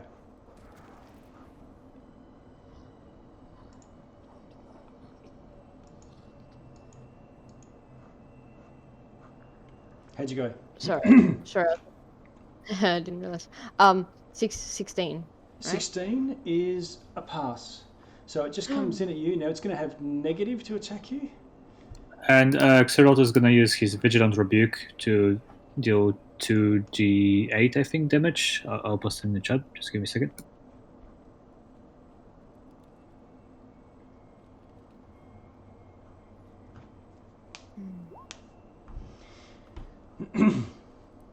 So that was Charisma saving throw, right? Yep. Whenever you or your intelligence, you can use your reaction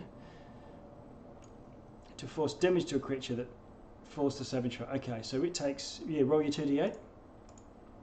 Neat. And plus my charisma, or does it already count? No, I have to add my charisma, so that's plus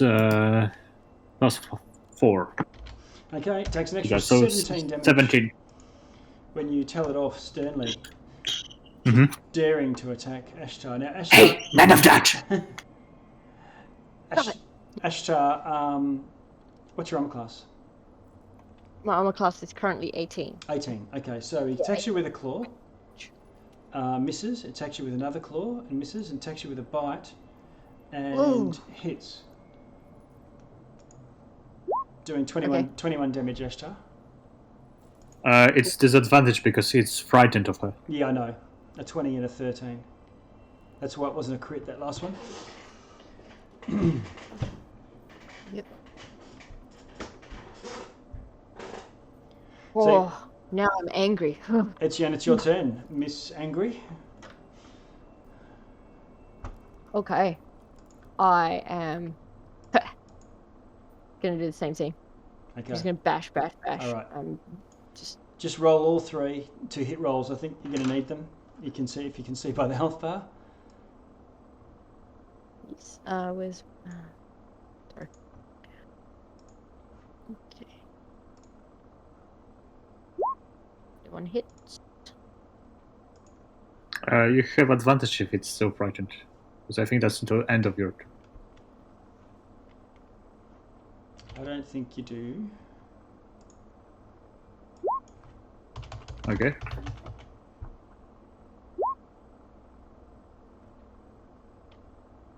Frightened. It has disadvantage. That's it. Oh yeah, I'm thinking about paladin feature. Yeah, Okay. never mind. Now So- I also do a critical on the roll of an 18 to a 20. Nice. So yeah, one of those was definitely crit. Yeah. Great. So, once you do all of those, then you could, like the 31 obviously is a hit, the 24 is a hit, the 21's a hit. So for your D6s, you can just roll 4d6 and add all of that on as well. I did the d6s as well, didn't I? Oh yeah. I think I rolled it. Oh okay. Like I rolled each d6 after each roll. So. Okay. Oh, I see. Yeah. Yeah, I can see it there. Okay, so the first one comes in doing 19 damage. I think I get an extra attack for doing a critical though. You do? Is it? Great weapon Yeah, master. so I've got one more on top of all that. The next one does 19. Big hits.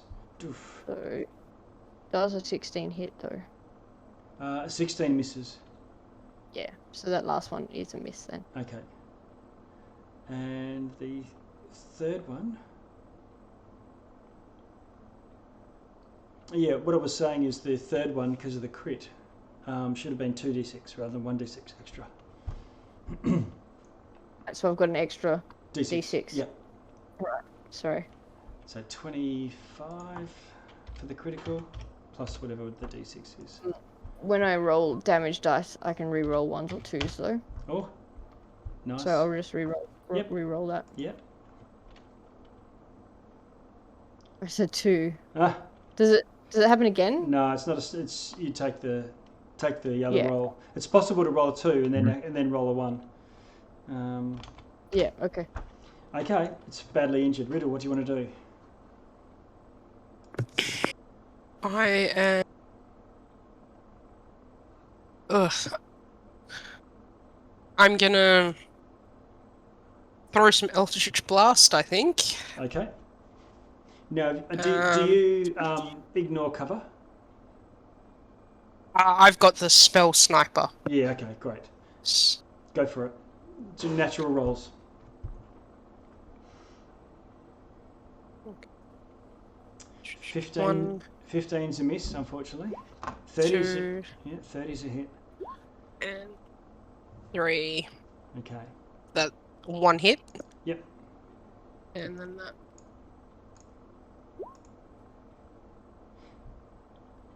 We 4 damage. Oh, okay. And do you have dark vision, by the way? Yeah, check.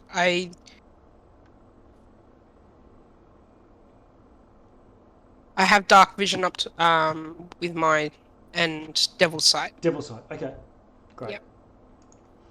All right. So, anything else, Riddle? Not for the moment. Okay. Solotl. Okay. So we are in darkness, right? Yes. Okay, then I think you should scratch that Vigil and Rebuke because it has to be a target that I can see, and he doesn't have a dark vision. Right. Why is it so dark in here? And I'll cast Daylight. Okay. You cast Daylight. It lights up all around you, but the magical light of the daylight does not penetrate the shadows surrounding this thing in Ashtar. You still can't see Ashtar or the thing on the stairs. Okay. We'll just have to try and... I guess I'll move up here if I can. Okay.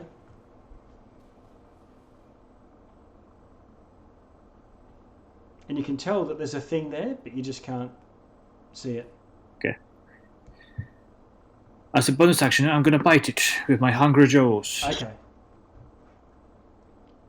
Roll to hit, disadvantage. Okay.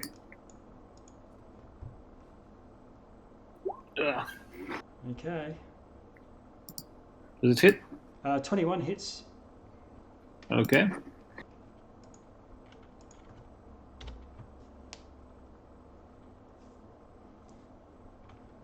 How much damage?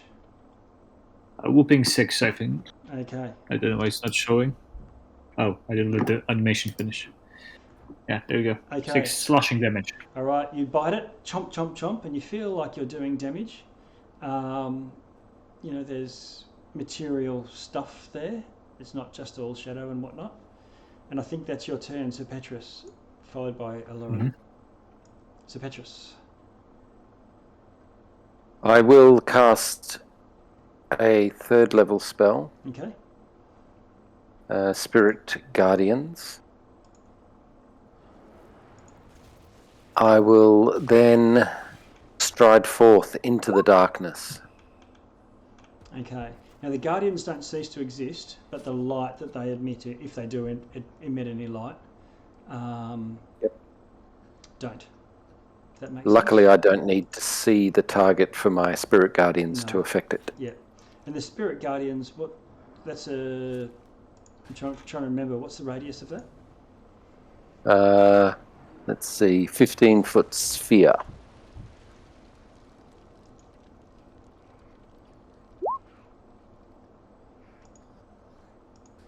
Okay. All right, I'll just put your aura up there. Okay, so you stroll in there.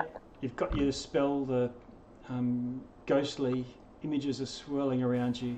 You've walked up, and then Aloran, what do you want to do? Oh, so that will have done 13 points of radiant damage. On its turn. Oh, is it? Yep.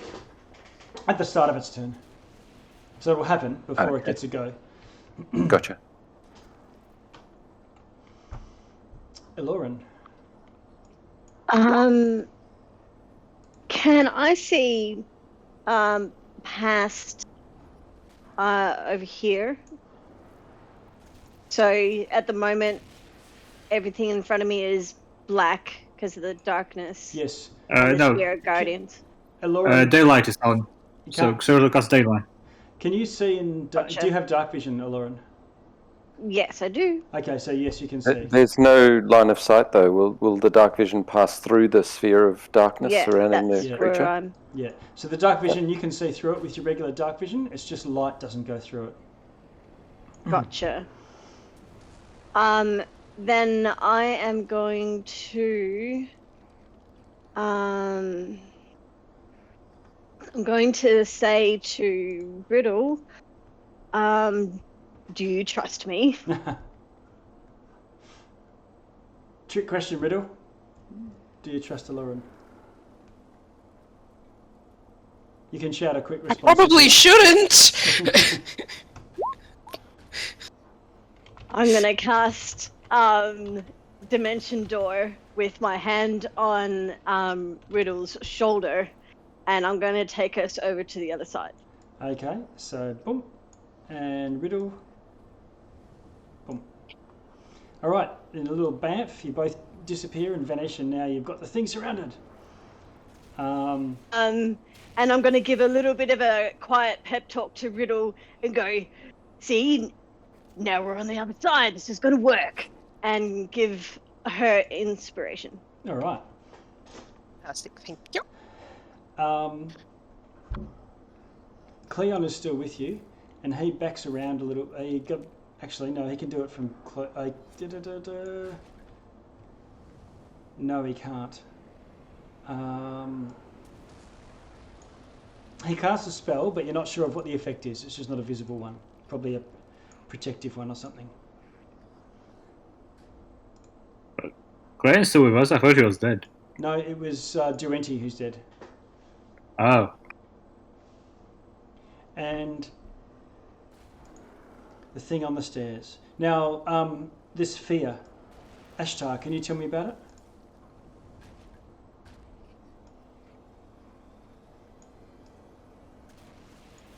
I can't remember if... Sorry, I was muted. yeah, it's right. I can't remember whether it would have run out at the end of its turn. It's the end of my next turn from when I cast it, so or when it took effect, and it was my first attack that I did it on, right? So it would have ended the end of my... Yeah, okay. Yeah. All right, so it flaps out. Oh, and I can probably just do it from there anyway. And looks at you once again. And you need to do another charisma saving throw. Don't forget the damage it takes on starting its turn within. Oh, yeah, roll your damage. That's 13 points. Okay. Do I still have a +4 to my charisma from... You do. Yeah? Yep. Sweet. Gonna need it, I'm sure. Ah, Yeah. So 13 plus 4. I think, what is it? No, 12 plus 4. yeah, that's a pass. Okay. It attacks you with a claw, though, Ashtar. Slashing across Do your you, worst. finding a gap for 12 damage. It does it again, hitting you again for another 23, and then it chomps down, biting you, hitting again for 32. Okay. So Let me just... 10, 20, update 30, mine. 60... Yeah, I'm pretty low. 70 total. Yep. Okay. Fine. And it flies off into the mist. It... What? And here I am without... Attacks of opportunity? You can't, Solotl, because you can't see it. But I think Ashtar can with dark vision. Assuming you've got dark vision. I have dark Hotbox vision. too, so yeah. Okay. You can take a swing, Ashtar. Awesome. Just the one? Yes. Alright, let's do this. So... 22 to... no. No. 28 hits. And then I do 6 slashing and then 4 extra Alright. damage. So take that, 20 just for daring to leave. And it flies and sort of plummets down into the mist. Man. I mean... What was the point? I was happy to be friendly with this thing. What a waste. Anybody And know I- what it was? I'm out of breath. If anyone's got Arcana, you can have a go. If anyone's got, if either of the Elysium refugees could have a history check as well. Neat. I think Kor's got 10 for his Arcana. 17 for his history.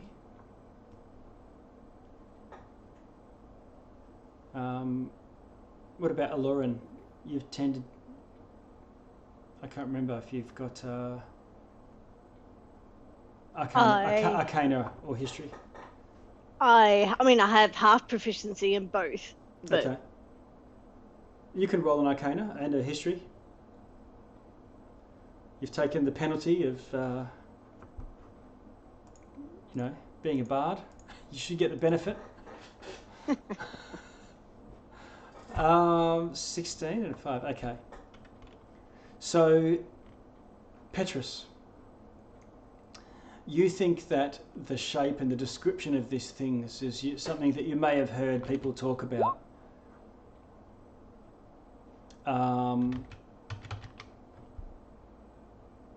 You think it's and there's stories about the thing that hides under the stairs, and you think that that's more like, GIMP type stories, but the description of it and what they call it is the I broke 'em. I broke them. Yeah, I'll paste it into the chat.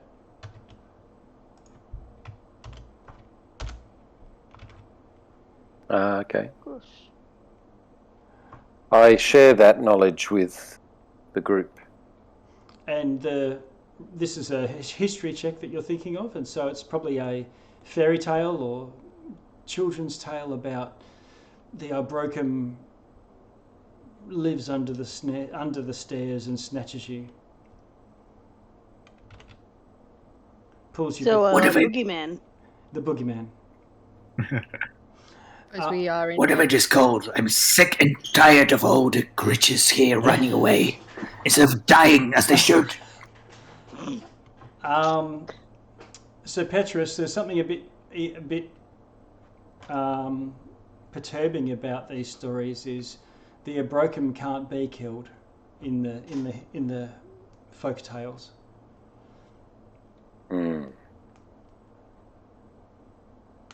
Not even take damage. Well, you've just seen it take plenty of damage, but it always comes back. It'll come back and get you no matter what. You don't know what that sort of means. This is told in a manner of a fairy tale. I think the fairy tale message for us companions is that we should make haste and leave this staircase. Wait a sec, we just got here. Isn't this where we wanted to go? No, this is a passage between worlds. We need to find our exit before the Broken comes back. Ilorin, you hear Sir Petrus talk about the Broken. You've studied some of these things in your former life, in your travels, and what did you roll? You got a 16 for Arcana. You think that this is a fiend, some sort of shadow fiend, and you even think that you might remember them being described as a demon, a creature of the abyss. Which I obviously share. Yeah. And what you know of these things is that they devour souls. They have a soul-stealing gaze, and if they kill you, they devour your soul, and they themselves become stronger. Divine sense immediately. Yeah. So you look around, and you can't sense any demons anywhere nearby.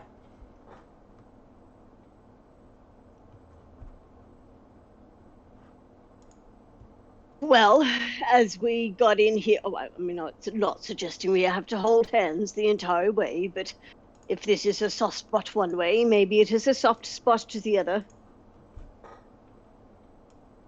But I really want to kill that. Cleon calls Please. out. Cleon calls out from the back and says, "From where I am, I gave the same sensation that we had when we came here. That if we try to think our way out, we could leave at this point, at this landing." Yes, this is what I was thinking. We could all come back here. He takes a step up. Yeah. Sorry, Kitty, go on. Ashtar? This is... I mean, I pushed through alone, and I think you push through together. We can come back here. We can go to the tavern again and push through back to here when we're ready. There's not necessarily a need to stay in this place. It's in a convenient place. I mean, it's not like we'll forget it. This is To be not, honest, I don't yeah. even know what this place is or why are we here. Well, look around you, friend. Surely this is not the infinity stair that we were taught. definitely the infinity stair. This is where we Name does wanted not to. reveal one's purpose. Sure, but it's we're pursuing the young girl. This is the way. This is where she was, where she wanted to go. This is the. This is We're exactly. following a lead and a trail. We don't necessarily need to know its purpose. We learn by being here, right? I mean, I understand we weren't necessarily ready to step into this part of our mission. We were at the tavern and the blacksmith, and I don't know. I just kind of idly was thinking about it, and I pushed through. But we can go back and prepare ourselves, and then come back, and now we know where we're meant to go.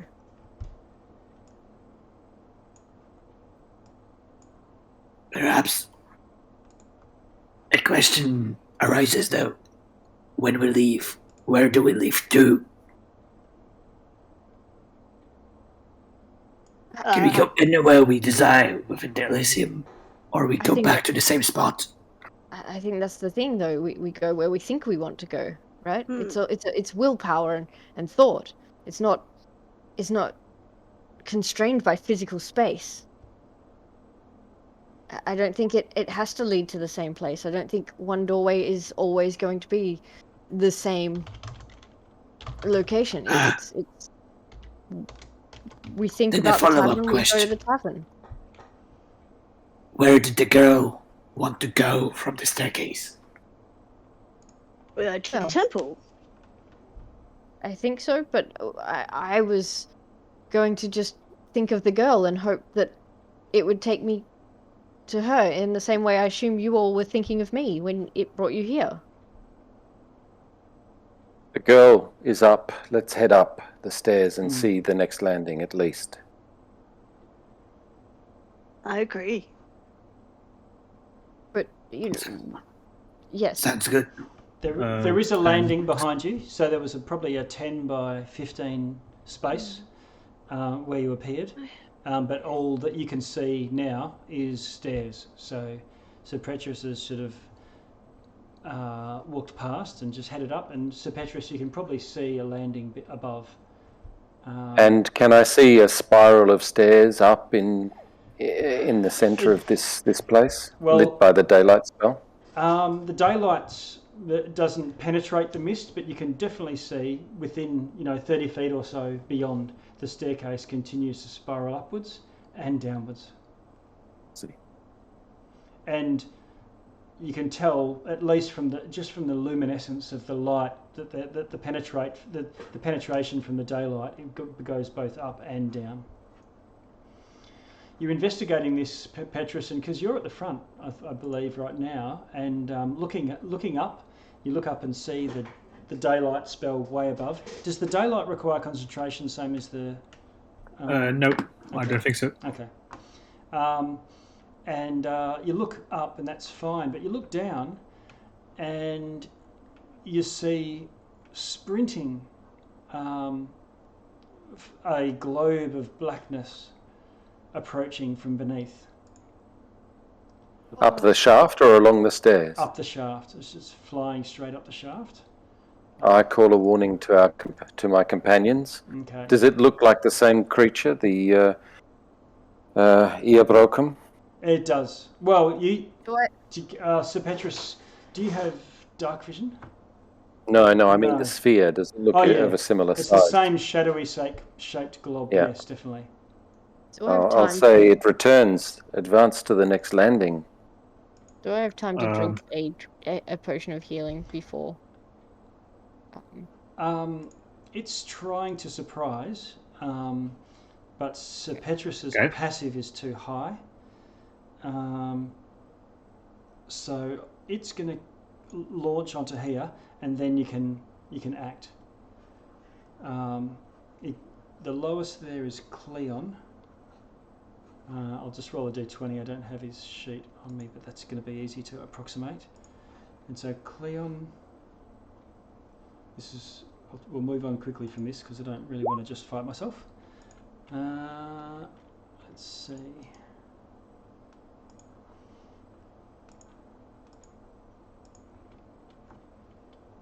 What did that do? 21 damage.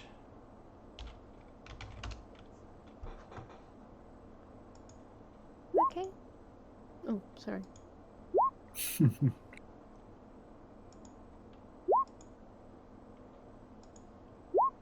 $20, $40, $50.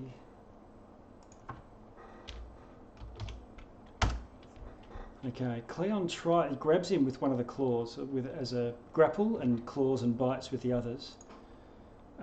Cleon tries to resist, but it's stronger than him, a lot stronger than he is agile to wriggle out of it. And it wraps its rings around him, you know, like this black leathery sheath. And then it just lays backwards and just falls off the edge and disappears as the mist sort of swirls in.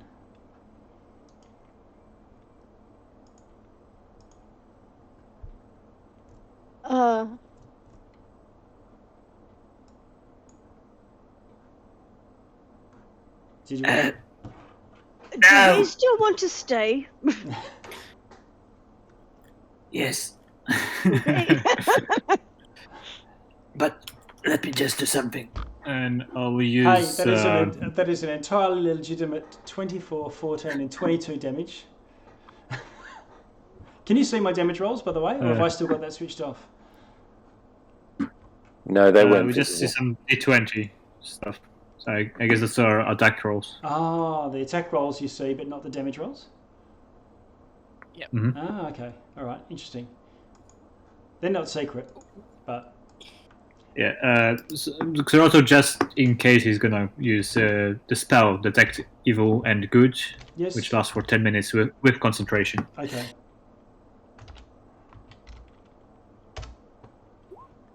Okay, you cast Detect Evil and Good. 30-foot range? Yep. Yes, okay. So you don't detect any evil or good within 30 feet. Ashtar, you can drink your potion. Petrus, do you want to make your way up to the... I do. We should advance, companions. But what about whatever his name was?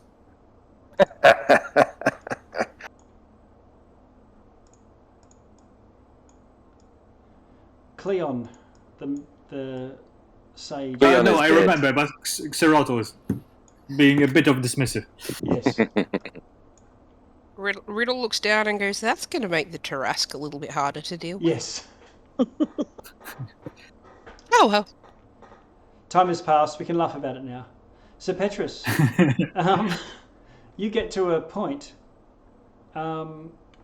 This is a logical map. You spiral up a little bit and eventually get to a landing, maybe about 60 foot up the stairs.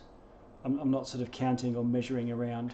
But you get to a landing and you definitely feel like there's a place you could just step out.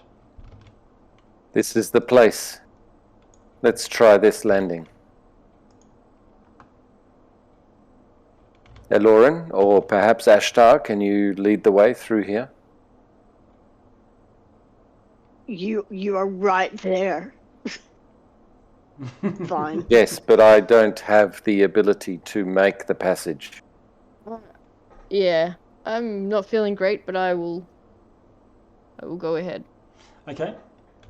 You're the expert, Ashtar. Lauren, are Yeah. you having a go? Yeah. Okay. I mean, absolutely. Okay, so you get there and you think about it and you go, right, you go to press mentally against this wall, trying to step through, step out, step in, whatever. It defies logic. It's why you need to, suppress Do we need to hold your hands? rational mind. Well, Lauren, you go to just probe it, and while getting in requires significant effort, and it's like, logically, shouldering a door. In this case, it's more like just drawing a curtain aside, a gauzy curtain aside, and you just press on it gently, and then find yourself vanishing. And Sir Petrus and Ashtar, you find yourself, both of you, just seeing Aloran there, just vanish almost effortlessly. I was under the assumption that we would be all passing through at once. Yeah, you can just... Who holds out her hand to Sir Petrus? Shall we? Thank you. Okay. Dance.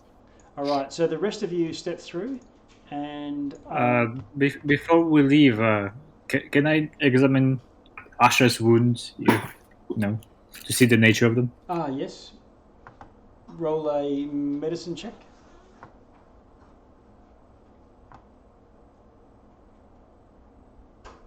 Ooh, 11. Okay, you think that it's definitely not just an injury. Cure wounds won't just heal it. Nothing other than rest will heal this type of injury. Not even something like a greater or lesser restoration? A greater restoration might, but so might a short rest or a long rest. Okay. Do you mind? And I will pull out one of the greater restoration spell scrolls that I have.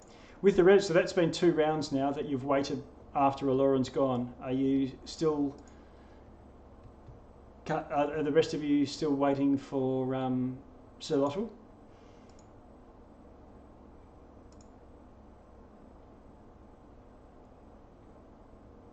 Who's gone through? Is it just Aloran? Aloran's through, and then I think someone said, "Oh, shouldn't we go through together? Quick! Riddle went and held hands, and then Sir Lottle said, "Hang on a sec, just before we go through, I just want to assess your wounds." Maybe Sir Lottle and Ashtar remain behind, but the others go ahead. Does that seem like what happened? I mean, that's what he proposed. You don't have to follow. Okay. Do Riddle and Petrus, do you want to step through? I'm a passenger. Oh, okay. Yep. All right. So Riddle, you skip through the tulips to another world and take Petrus with you. And Sir Lottle, you cast your scroll. Yeah, and I think I need to roll for it because it's 5th level, and the max spell slot I have is 4th. Okay. I'll put it in the... You can check that up, and we can come to it, and because either it'll work or it doesn't or whatever, and we can do that. It says DC equals 15, but I don't know what I should roll. Is it my spellcasting ability?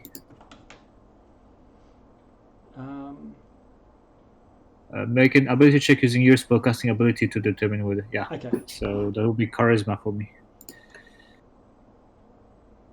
Ugh, doesn't work. Uh-oh. It's a scroll down. Yep, it's got 2 more, but I think that's enough for one day.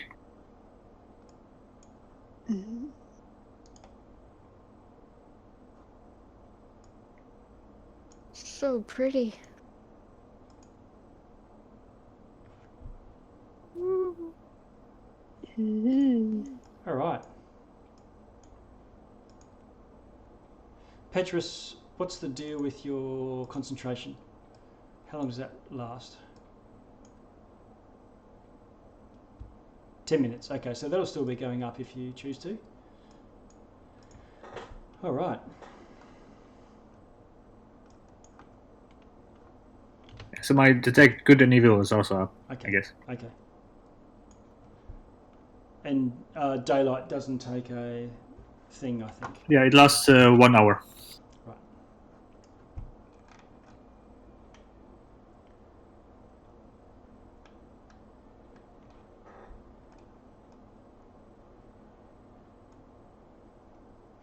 Okay, you come into an imposing room, stretching up hundreds of feet to an impossibly vaulted ceiling high above.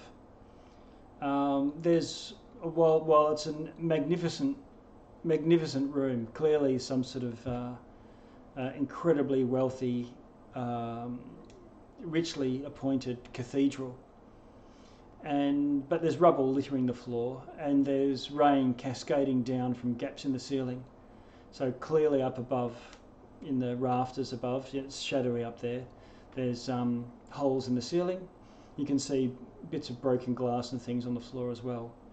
There's thin puddles scattered all over the tiled floor, and the tiled floor depicts a mosaic of a man in prayer.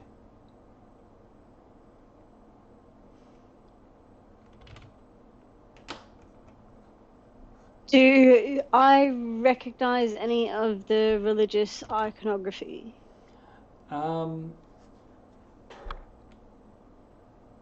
you do a religion or a history? Your decision, one or the other. I'm both pretty terrible.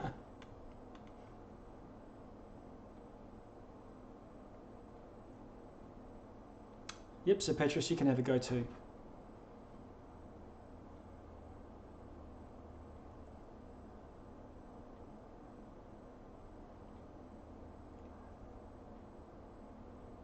Can I sit down on one of these benches while they're looking around? Have a rest, yep. Okay, Just so... try to, like, get my breath back. Eloran, you think that this is... You don't know exactly what, but you think that this is representative of the gods of Elysium. So while this is another plane or a demi-plane of some sort, it's the architecture and the nature of the religious symbols and iconography and so on is of the pantheon. I think there was 13 gods of Elysium that you had not encountered, but heard of. Heard of. Can I see then, 13 different symbols and... No, there's one. This is to one of them. Right. So Petrus, the tiles on the floor of the mosaic where the man's face is in prayer, the face has been chipped away. There's some smashed tiles. Someone's chipped them away or dug them up or something along those lines. And are there any? Is there a principal god that is worshipped in this place? You think that it's some sort of... You don't know for sure, but you think it's some sort of animal god, possibly a raven or a crow, something like that. Some pantheons, they use animal, not like a shaman sort of thing, but like but more like Egyptian pantheon, how they use whatever that they think that some particular animal embodies, and then they think of that god as either taking on the form, or maybe parts of it, or maybe just the spirit of it.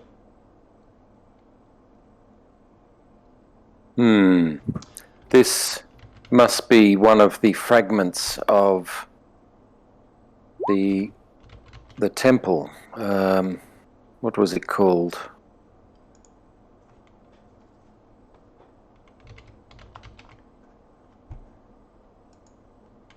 The Temple of the Gaunt Silhouette. That's the one, yeah. And for all of you, you can start to hear a psalm, like a religious song. No words, and it's high-pitched, and it's coming from somewhere up in the ceiling. Can I see if I can perceive the direction that it's coming from? You can tell. You do a perception for me.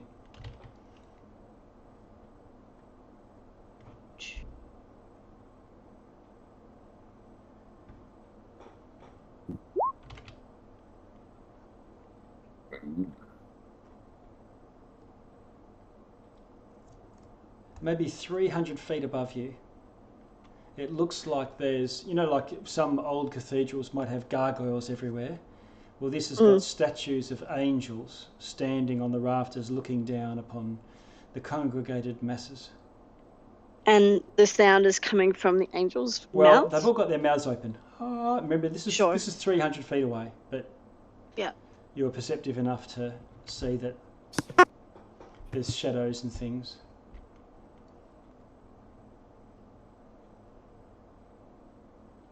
A wordless psalm.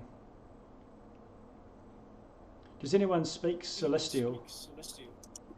Do speak Celestial. Okay. The Ashtar speaks Celestial. No, no. Yeah, thanks to the sword, right?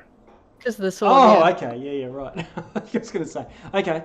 Ashtar, channeling through your sword, you understand, and you're enlightened by your weapon. I know. I can hear. It is a psalm as a plea for the mercy of death. Ooh, I've got a sword for that.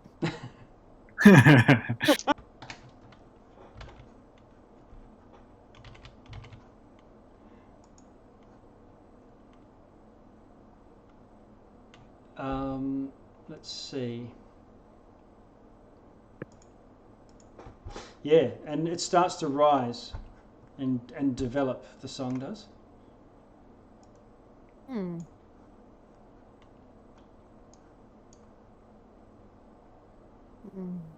Is it like in the sense of the tone and the feel of it? Is it Yeah, like a comfort No. or mournful?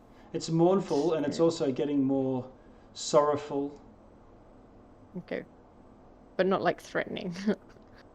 I don't know. Just No, but it's building up in pace. Are there exits from this place? Cool. Let's have a look.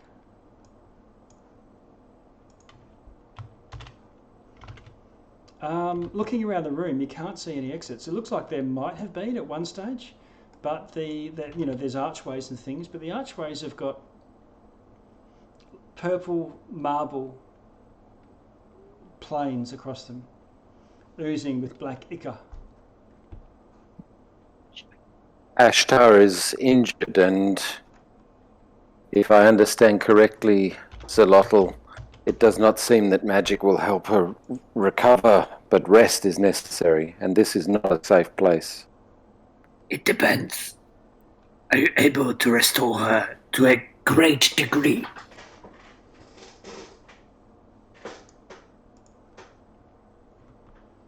The scroll, it worked? I mean, it would have if it was cast properly, but you need to make a check, and I failed on that check. So if you have greater restoration, you could cast it. I do, and will. Riddle, you find you've got some vermin. Vermin? Yeah, you start scratching. Either a tick or a mite.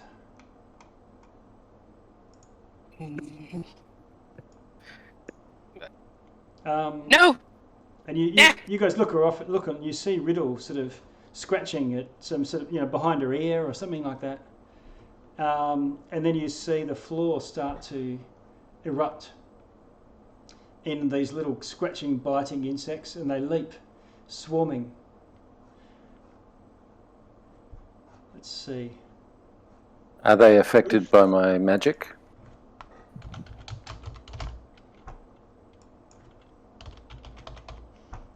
I'll check. Just checking. Mm-hmm.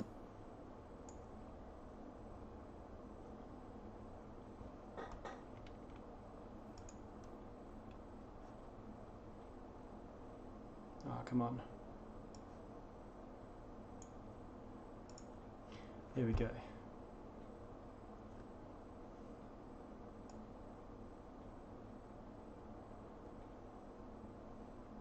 $10, $20, $30.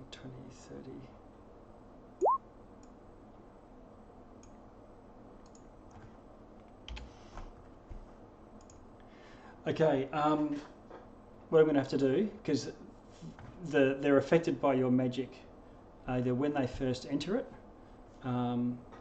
or when they start their turn. So I'm going to add them to initiative, and I'll get you guys to all add yours. Oh, we're all roll. Cool. Well, yeah, because the insects might bite you. Remember to add +5 to initiative if you're within 10 feet. Who's that for Solotl? That's everyone. Yeah, I assume so. Yep. How much did you say we add to initiative? +5. Nice. Anthony, can you please update my number? What's your what am I updating? Oh, My sure. tar. Okay, so where is it? Mine as well, please. No worries. Where are you? Oh, You can click it in the turn tracker and adjust it yourself if you need to. Just click the number. No, now I feel like an idiot. But thank you. Done. Okay, so these insects appear underneath you, Riddle. When they appear... Ooh, crikey. When they appear, everyone needs to do a Constitution saving throw. Bear in mind, you're getting your +2. +4 from Xeroto. Yes. I didn't seem to. Sorry, I rolled pop up in ability the- check. Ignore that. I was wrong. Yeah, I can't see you in there, Ashtar. Yeah, I rolled a nat 1 for my initiative, but That's okay. You I can didn't do it again. Didn't seem to go in. Our rule was the first one that you roll that successfully goes in. So you can just do again and take the new number.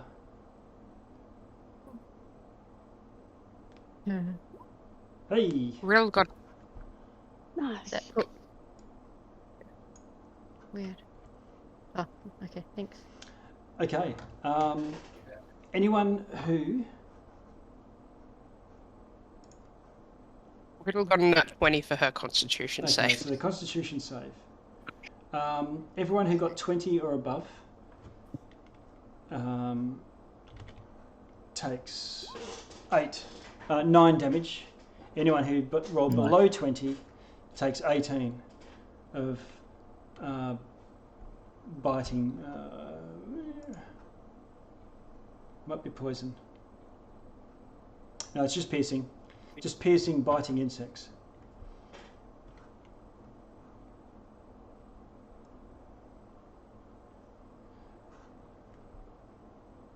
I will need to make a concentration check in that case. Okay.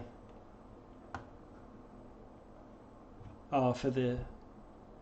You still get +4 to that. That's lucky. Yeah. Right. I make it with the +4. Nice. Oh, because you saved. Okay, cool. Oh, yeah. Either way, because it's half. Okay, so you save. The spell's still up. Riddle, what do you want to do? Just quickly, can I still feel the squishy sensation between the areas? Like to get back to the staircase? No, now it's more like the other way around. It will take a while of shoving. Okay. Damn it. I don't like bugs. It's not fleas, though. Okay. What are you going to do? Does Riddle have advantage then, because she's got fur covering her? Yeah. And like when they bite, they can't get to the skin as easily. She can't get rid of them either. Yep. Riddle. Riddle. I am just gonna aim a firebolt straight at the middle of the Okay. swarm of insects. You roll a firebolt and it launches through and sails on to its extreme range, and none of the insects really get affected by it. You might have killed a couple. It's not really effective given that there's just this huge mass all around you. Of the couple that Do my spirit guardians have any effect upon them? they don't seem to. I know it's at the end of the turn, but it's still effectively a continuous effect, and it looks like they're ignoring the spirit guardians. And Riddle, you see that your flaming thing might hit a couple of bugs and kill them, but they just vanish rather than fall to the ground dead. Anything else you want to do, Riddle?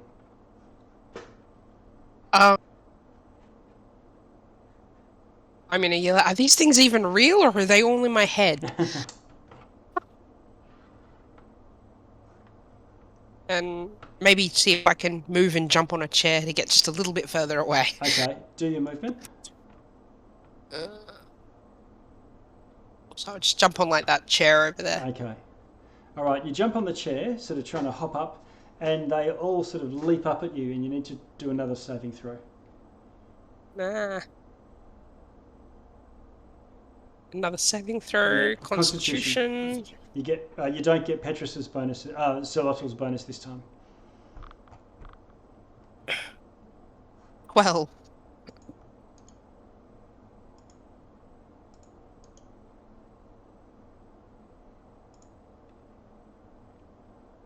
How'd you go? Oh, 12. I got a 12. Oh, no. Okay. In that case, whoops. Yes, you take 36 damage from the biting insects. Oh. Wow. Okay. Ow. At the end of your turn. Ashtar. There's insects all around you. It's like you're in the locust swarm. I want to get out. Okay. Do your movement. At least up to here. Okay. You sort of stagger through the crowd, and finally you get to the edge of it. You can still hear the hymn from above, and this time it sounds angry. Yeah. Are the words changing, like the tone, the like theme of the words, I guess? No, it's more repetitive. Pray for the mercy of death. Okay. Oof. Right. Well then. Any action?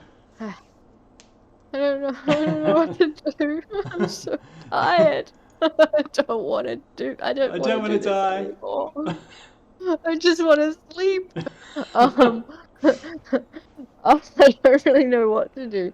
I mean, I guess I could have swung my sword around to try and hit them, but it seems a bit useless.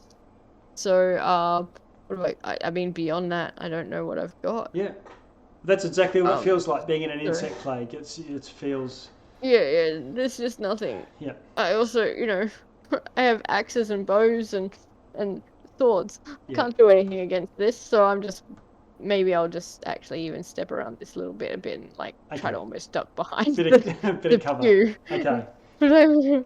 Sir Petrus. Yes, I'm looking at my options. You got 6 seconds. I will cast a dispel. Okay. Dispel magic. At what level are you casting it? Just for I think it will be level. Hang on. Let's go with level 4. Okay. Just in case it matters, can you roll a dice and see what level spell you would dispel? I will do so. So that's a D20 plus. It's basically a spell attack, isn't it?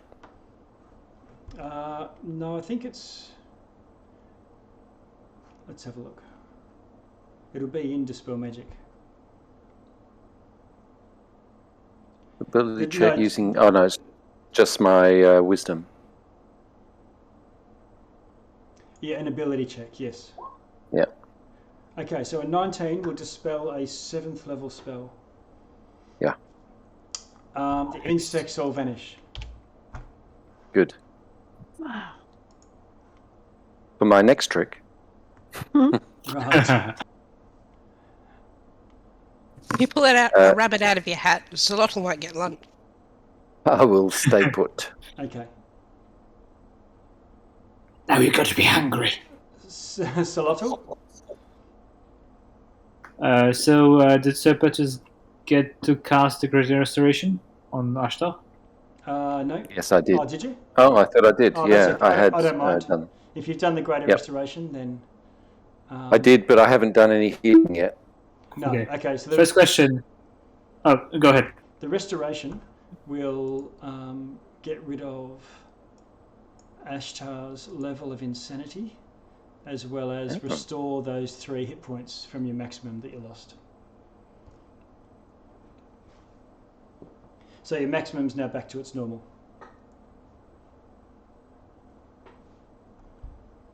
Okay. And first question: my detect good and evil, does it proc its fiend, celestial aberration, undead, anything like that, or consecrated or hallowed ground. Okay. Well, this ground is consecrated. Mhm. But everywhere within 30 feet of you is consecrated, and there's none of the creature Yeah. types you mentioned within 30 feet.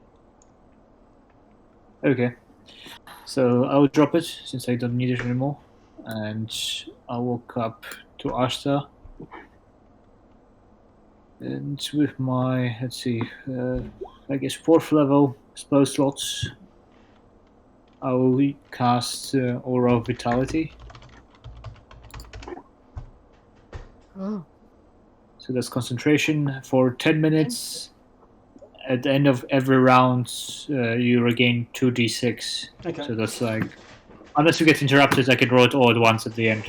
It depends. We're round by round right now, but healing energy radiates from you to 30 foot. Until the spell ends, the aura moves with you.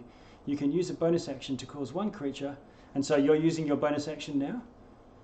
Or was that? Yeah, basically, every round I will use it, and you can tell me when you are interrupted, and at that point I can roll all the rounds that happen. Just roll your 2d6. We'll see what happens for this round. Okay. I just want to heal. Yeah, so you get your 2d6, Ashtar. Ooh, there we go. Leaking out of Zerlotl. 12 back. Lucky roll. And then Yeah. Thank you. Aloran.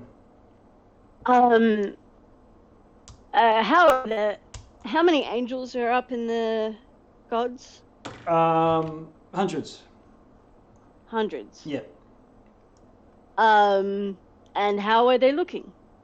They're all looking down at you. Angrily. Singing at you. They've still got their mouths open. Nicely. They've got their hands clasped in prayer. Right, so Aloran will spin his lute around and start to play a counter melody to the song that they are singing. Okay. All right.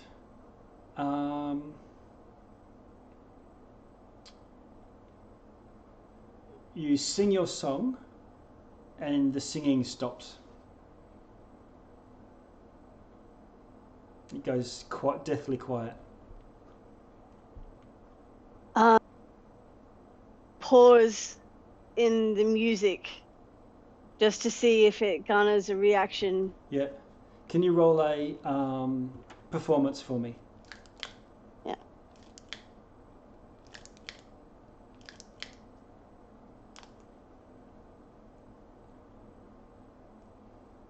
All right. This lute has come in handy. All right. You seem to somehow counter and stop the music with your own.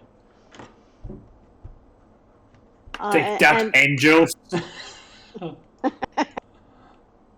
And I'll stay in a sing-song way that is in no way interrupting the flow of the music. I'm not entirely sure how long this lasts. Let's find a way out of here.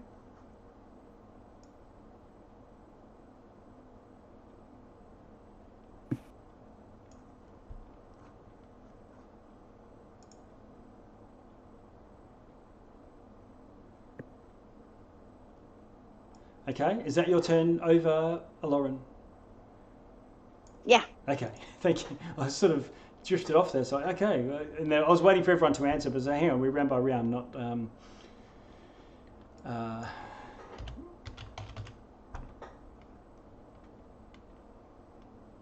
Okay, Aloran, Petrus, Riddle, probably Xolotl, Ashtar sitting, catching a breath. You hear the beating of wings. You hear something above you.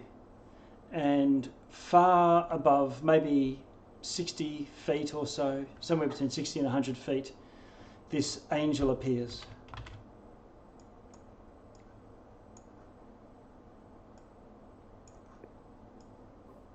What does it look like? Can you see on the screen? Mm-hmm. Whoa. It's large. Well, it doesn't look happy. It doesn't look happy. It looks bedraggled. Beautiful silk robes that are now tattered and bloodstained. Black feathered wings, black hair. porcelain white features and face, but no eyes to speak of, and with a mouth agape, much like the singing statues of angels above. This creature just flaps its wings and beats and seems to just appear at that point and then gesture. And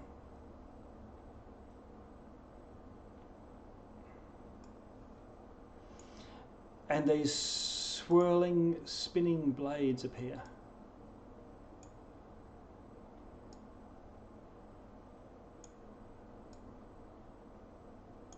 Looking to slice right through Aloran and Petrus. A question, was that a spell?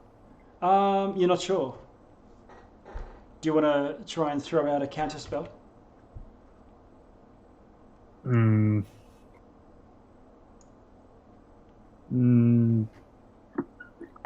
Difficult choice. Let's say no. Yeah, okay. So these blades all appear and then just start hacking and slicing through a line, shooting backwards and forwards. Both Aloran and Sir Petrus, can you roll dexterity saving throws, please? No Solotl bonus this time. How did you go? Not well. Oh, 2 from Petrus and a 17 from Aloran. Okay, so for both of you, can you take 42 of slashing damage?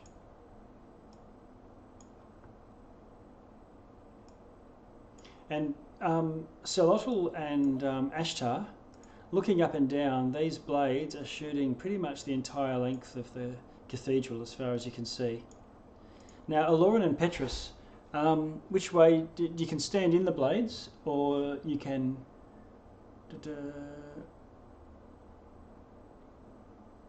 Oh no, you can jump out when it's your turn, that's fine.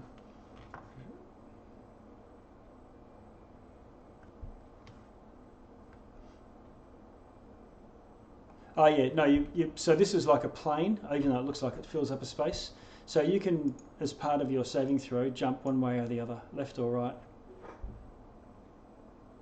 Aloran leaps up onto the steps and Sir Petrus dives into the middle of the chamber.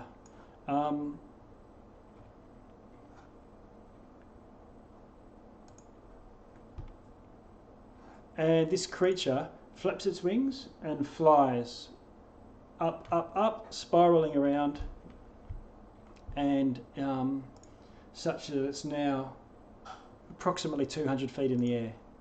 Still not quite at the rafters. Riddle, what do you want to do? So about 200 feet? Yes. Less than 240? Yeah, you reckon less than 240, within the tolerance. Right. Riddle is going to throw some Eldritch Blast up there. All right. Okay, just roll all 3.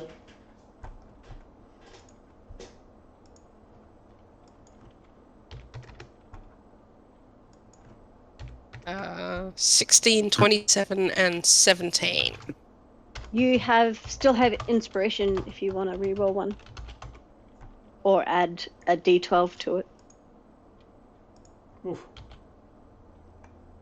I'll see how these do first. Fair. Okay. Is the inspiration after when you miss, when you know you've missed? Mm. Okay.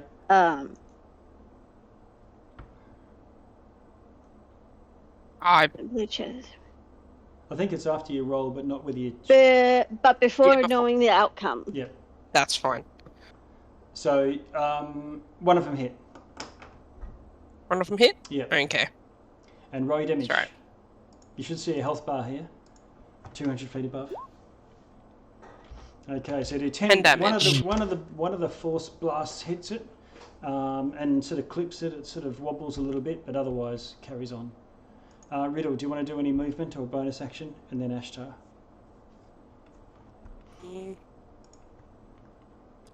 If I walk through the swords, am I going to get hurt? You reckon it's pretty much like jumping through a blender. Okay. I'll back up a little. And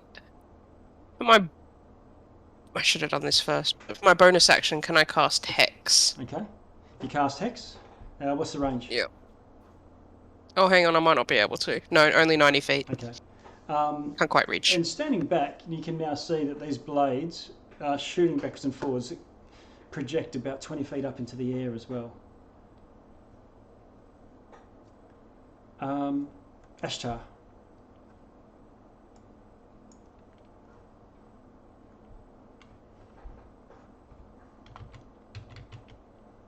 You're on mute, by the way. Sorry. That's okay. Yeah, it's pretty out of reach of me. Yes. You've got a longbow, I think, still. I do have a longbow, that's probably got range, at least. It's all I've got that can do anything to this thing, so I will hesitate but put my beautiful shining celestial blade Yes, away? away. Oh, no. So now I can't understand celestial because it's only when I'm holding it. Right, okay. I don't care what you say. Yeah, I'm shut up, shut up, shut up! I don't want to hear your song. So I will shoot with the longbow. Okay, roll to hit. 10. 10's a miss. You can get a second arrow though. Yep. Try again. Oh. 12. No, that's a miss. Not very good at this. You don't practice. You don't get the bow out enough. Yeah. No. Obviously, I need more practice. Yeah. Now. Third one. Yeah. I still get the third one. It's not one of the ones that involves having the swords, right? No. Yeah. Cool. And Miss again. That's a miss as well. I didn't want to tell you that these are all at disadvantage, but I was waiting for you to hit first.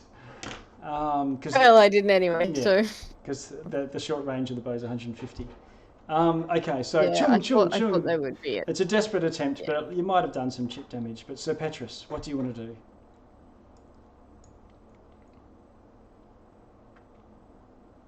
You're on mute too, by the way, I think. Yes. I would like to ready a spell Okay. for when the Angel of Despair comes to within 60 foot of me. Okay. And otherwise I will remain stationary and waiting. Okay. Zolotl. Okay, first for my action, I'll move 5 feet. For my action, I will dump all of my what's it called? Healing hands? No. Lay on hands. Lay on hands. That's 80 HP Oh, for Ashta. all right. 80 hit points, Ashtar. Lay on hands. Ah. Yeah.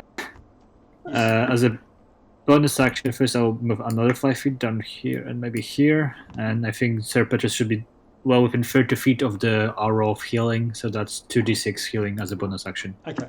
for Sir Petrus. Very good, thank you. All right. So your healer Rama goes off, and Aloran, your turn. Just a second. Yeah. I'm lagging for some reason. That's 10 healing. Yeah. Okay. I knew it had come out Does in the it- chat, and Sir Petrus would do it. Sorry. Am I still in range of that aura of healing as well? Do I get... No, he can only do it to one person, so he's flinging it left and right. He has to decide who gets it. Cool, no problem. Okay. Thank Sorry. you. Prioritizing the lowest people for now. Yeah. Yeah. Aloran, No, thank you. you got your guitar. Yeah. Kind of. What can I do?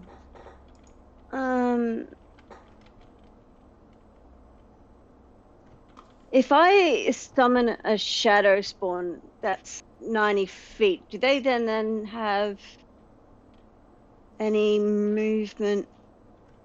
What happens is when you conjure a creature, it appears in its square, Yep. wherever that is, and Yep. then you add it, roll initiative for it, and Right. it goes into the initiative tracker. If it's got Yep, yep. flight and it can actually go there, then when you summon it, it will be able to hover or fly or whatever. But if you conjure something up in the air, it'll take falling damage straight away. Just take falling damage straight away. Yeah. That makes lots of sense. And I'm not entirely sure they can fly. All right.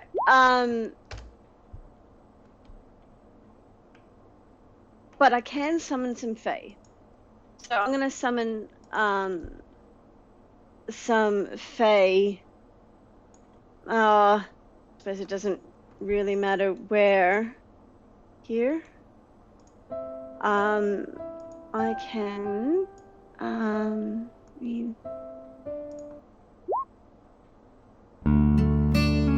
Oh, sorry. that happened way more than I was intending. I'm sorry.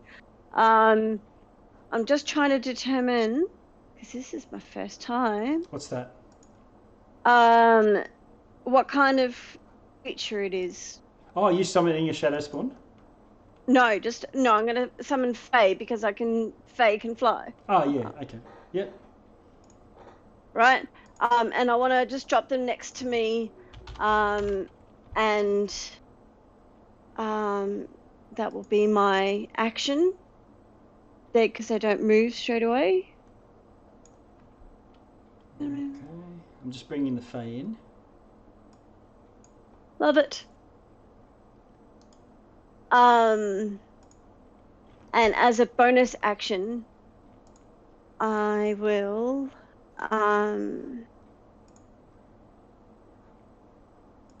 do it. I'll send a healing word over to Riddle.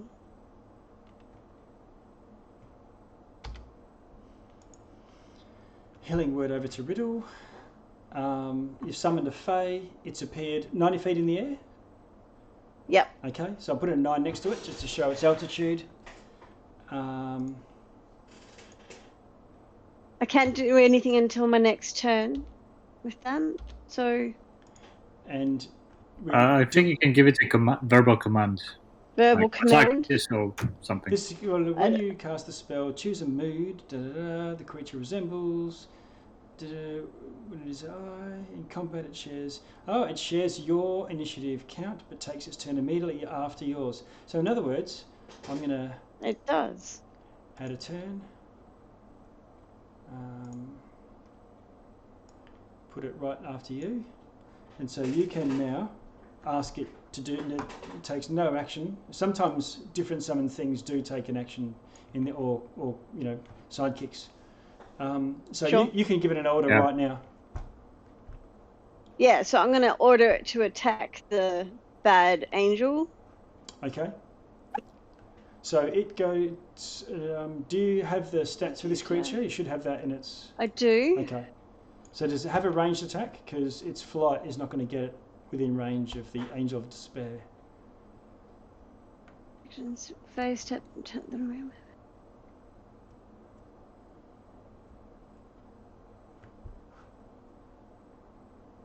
No. So multi-attack number. No, so it's going to dash, or at least fly as quickly as it can. Okay. So towards the angel. Yep. And it's going to take on a fuming. Faye has advantage on the next attack roll it makes before the end of its turn. Just its mood for when it comes around to the next time. Okay. So it's flown as far as it can. That's dashing. It goes and it's now 170 feet in the air. Yeah. Okay. It also has a bonus action, doesn't it? Yeah. Yeah, but not if it... Yes.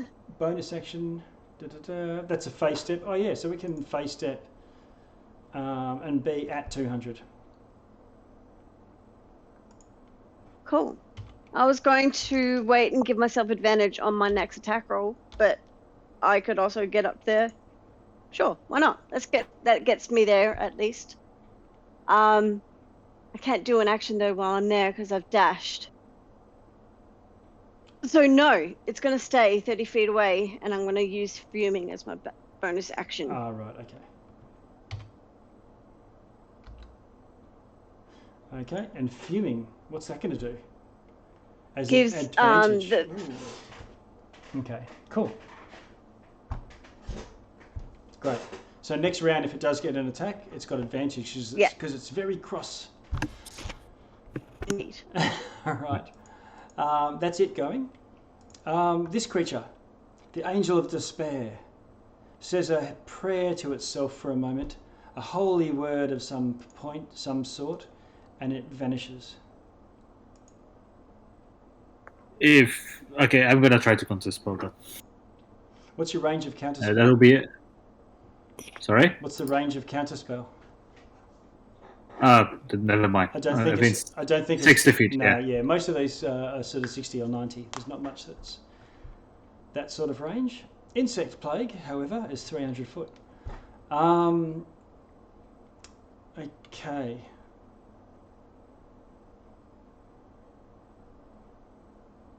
Let's see. Sorry. Sure, 9 points of healing.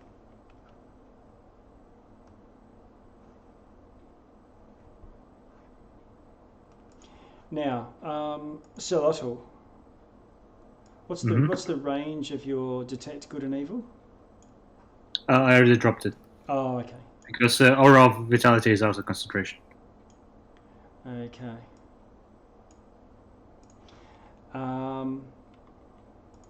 Riddle.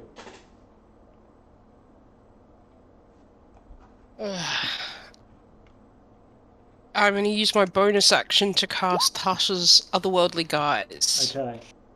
You believe that you heard some wing beats and a doof next to you.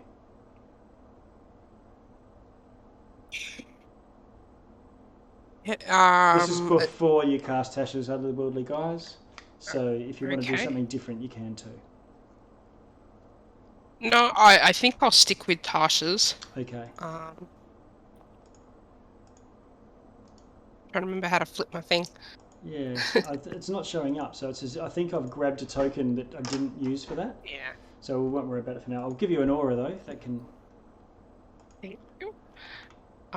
Yeah, I gives me +2 to armor class. I've got wings. Hang on, see if I can pop it up. That works. Okay. Wings sprout at you. You fly. You're awesome.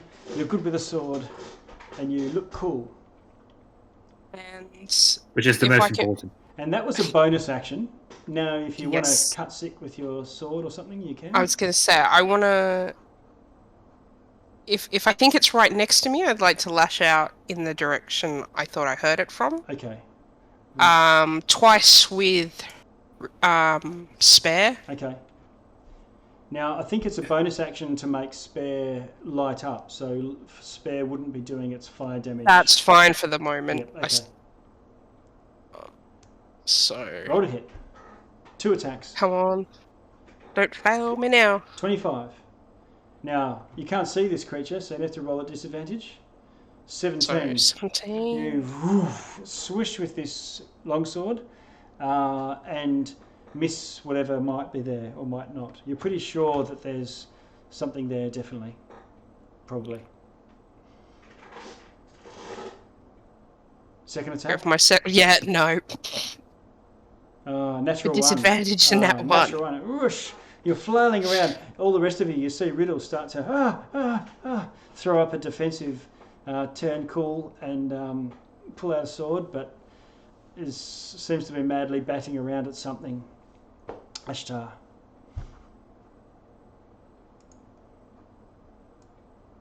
What do you want to do? You might be muted again. I can't see. Yes, sorry. I can't see anything doing damage, can I? No. Alright, well I will It looks like Riddle's in melee though. Yeah, but shooting an arrow blindly, I mean, seems like a bad idea, especially when it's into a group of friends. Are these blades still up, swimming around? Let me check. They might have just dropped.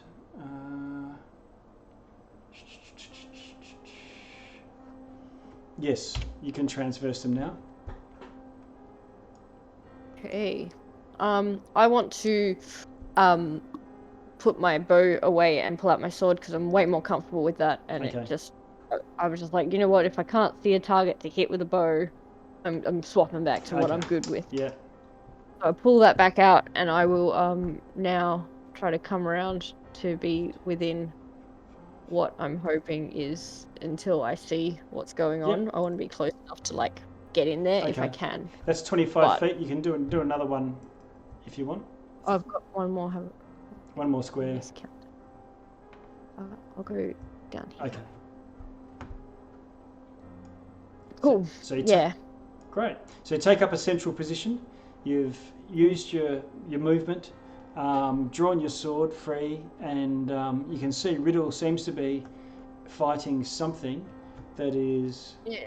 So I want to look there. at that and try to figure it out, like watch movements around it to see if I can find like an invisible. I'm not that smart, so I Yeah. don't think I really like know much. I'm just kind of looking around, going, "What am I going to hit? So you I'm going can to hit something." You can, as an action, you can roll a perception check. Yeah. Okay. Okay. So I'll have a go at see if I can figure out where this thing might be. Cool. Perception. Oh, nat 20 on that. All right. So 24. So you hear the flapping of two large wings, and you're pretty certain, well, you are certain, that this sort of humanoid winged creature is standing just to the south of Riddle. Anyone got a bag of dust? Just shout to the group, "It's there!" Right. Right there, I'm sure. Yeah, I don't have anything like, Alright. you know, fairy fire or Yeah. anything cool like that to do. This adventure is basically the adventure of gaslighting. They they no matter what happens, yeah, sure, it's there. That's what the stories say. Yeah. There's no dust on the ground or anything that I can actually physically throw at it. Oh, there's Right? there's debris, but you've spent your action for this turn. Sir Petrus. I will move in the direction indicated. 1, 2, 3. And then I will cast True Seeing. Okay. So you see indeed that there is an angel, the same angel that you saw above.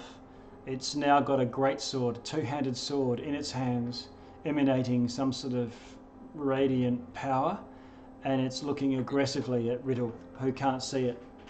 It's like Silence of the Lambs stuff.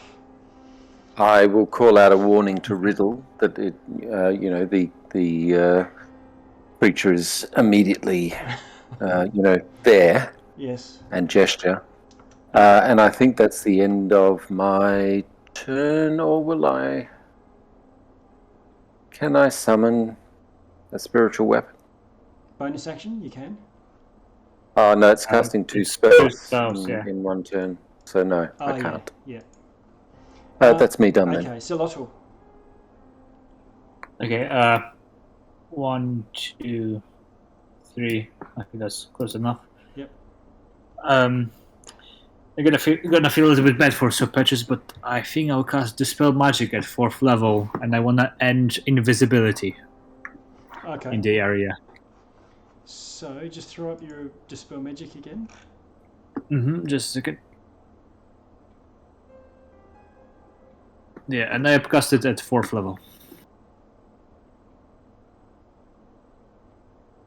So I don't have to see the target, I just want to end one magical effect within the area.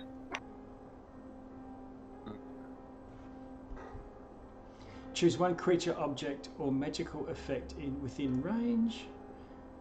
Yeah, so I know where roughly Yeah. the angel is because other guys pointed it out. Okay. So targeting that, I want to end invisibility. You've benefited from Ashtar's natural 20 on perception, so you know exactly where to target. And the Angel of Despair appears directly before Riddle. Yeah, and to make it up to Sir Petrus a little bit, I'm gonna give you another 2d6 heal. I don't feel so bad. Okay. Oh. I feel worse all of a sudden. Oh no, 2 1s. Okay, Aloran, you're right there too in the action, and you see this creature appear.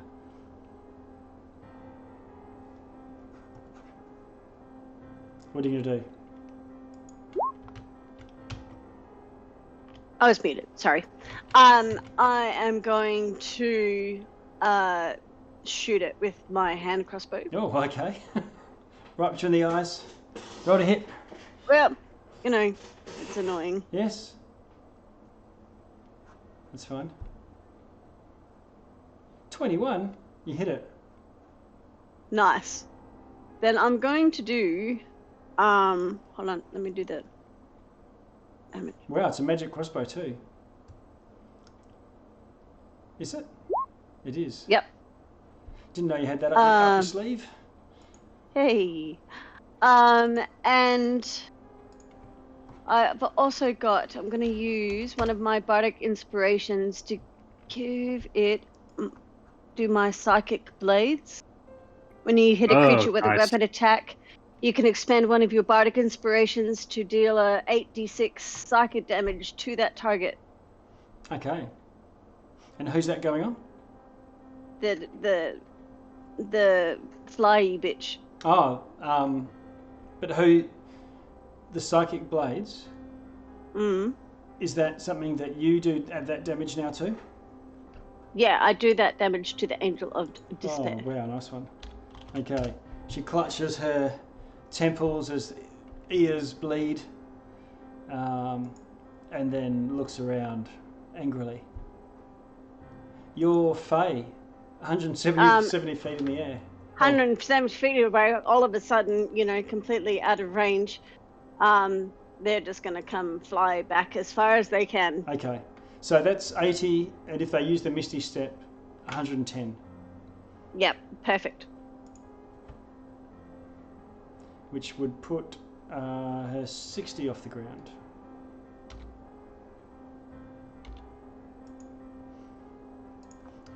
Okay. And then this creature goes. It attacks you, Riddle. What's your arm class now with your... Currently 19. Okay. It whacks at you and misses with a 17. Lucky you're Tasha's otherworldly guys. Oh, yeah. And then swings back and does it again. Hits with a 23 this time. Can I use my bardic inspiration? Yeah, to do what? To try and make it miss, or because it was a 23? It's your rolls, No? I think. Okay. Yeah. So you're going to take 52 damage from that single greatsword. 52? 52. Okay.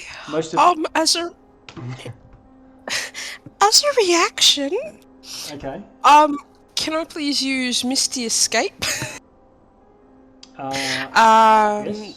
Reaction to turn invisible when you take damage, turn invisible teleport up to 60 feet to an unoccupied space I can see. I remain invisible to my next turn. All right. You can move yourself. So,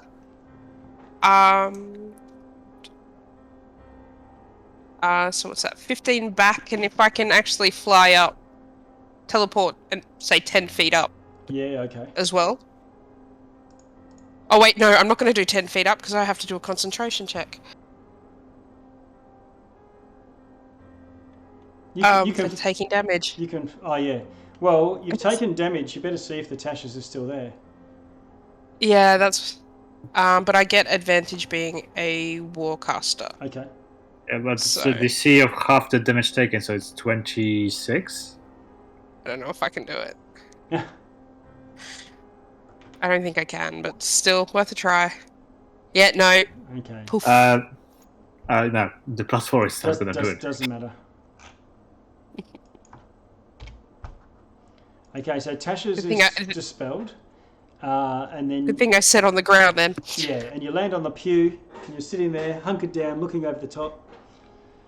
And this creature whacks at you, and then alights and shoots up.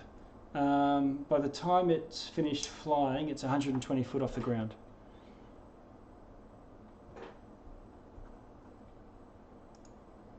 And it's Riddle, your turn. So, how far from me, sorry? 120. Damn it. And then Ashtar. Which means it's 60 foot from the ferry. Fine then. I'll just do a firebolt at this stage. Okay, right. Pretty sure I can hit it with that. Yep. Just normal. 28 hits. 28. Roll your damage.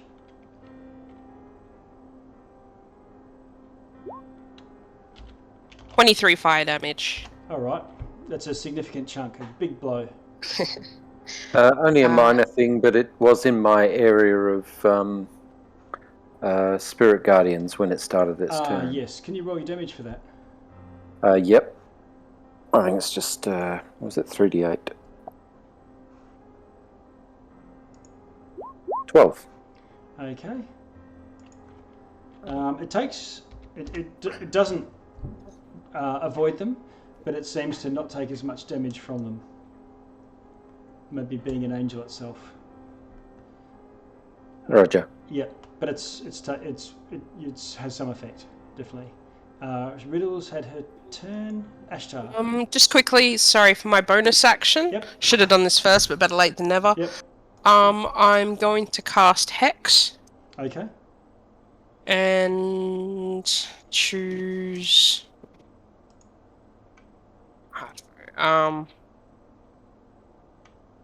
Sorry, I'll just. Hex, and I'll choose. I don't know.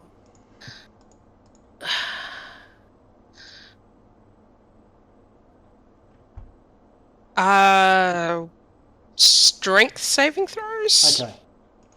And To have disadvantage on, and 1d6 necrotic damage whenever I hit with an attack. Okay. Ashtar. The hex is the skull that I've put on there. Hey. Alright. So I'm gonna rush in. It is how far? It's 120? 120 off the ground, yeah.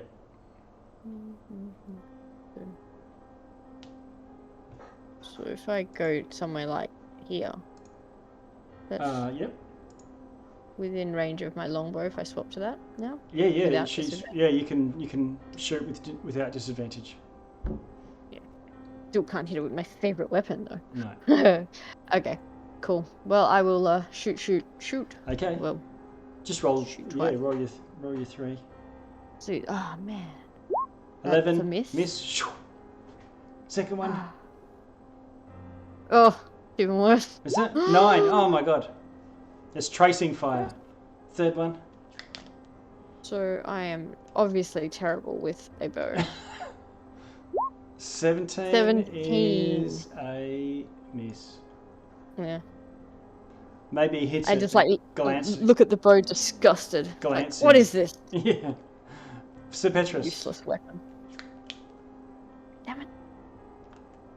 I will move a little way over to here. I presume that counts as difficult terrain. Yeah, moving over the pews, yep. And I will again ready an action to cast a spell if the Angel of Despair happens to come within 60 feet. Okay, what spell are you preparing? Banishment. Okay. Now, if the creature doesn't come within range, the banishment spell is still consumed. Just so you know. Oh, really? You've effectively cast it, and you're on the last syllable and holding it. Right. Well, that's a drag. Salotto. Again, 200 something feet in the air. 120. 120. I actually might have something for that. No, that's nothing really worth it. But okay, first I'm going to use my bonus action on. I think Sir Petrus still needs it. 2d6 healing. Bonus action. Whooping 8. Okay. Yep. And for my action, I think I will hold spell or the cantrip Toll the Dead. Okay. Well, when it gets within 60 feet. Yes. All right. Toll the Dead's And ready. that's- Aloran. I am going to shoot a firebolt at it because it's within range. Firebolt comes sailing up. 17's a miss. She dodges. Boo. Ignore the second one. Sorry about that. And with my bonus action, I'm going to cheer it, or call out, in a loud, performance voice. It's just a bitch with wings, and send inspiration to Zerlotl. Okay. Zerlotl, Oh, thank you. You have inspiration. The Fae is within a full flight and a misty step of the Angel of Despair. It is exactly what they're going to do. Okay.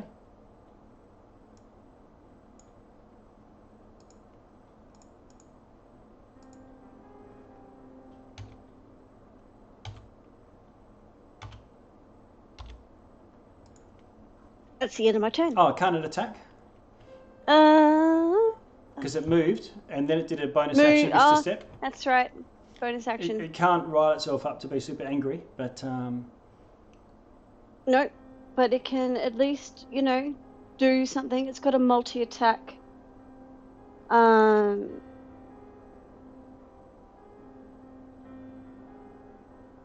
Melee attack.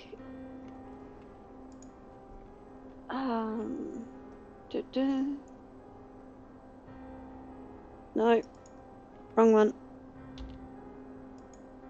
I am just going to roll a. This says, sorry guys. Yeah, that's good. Okay. This says short sword, melee attack weapon. Your spell attack modifier to hit, reach +5. Nice. Okay. So you can just roll a d20 on the roll 20 if you wanted to, and then we know to add +5. Spell attack. Oh, there you go. There you go. And then they do. Yeah.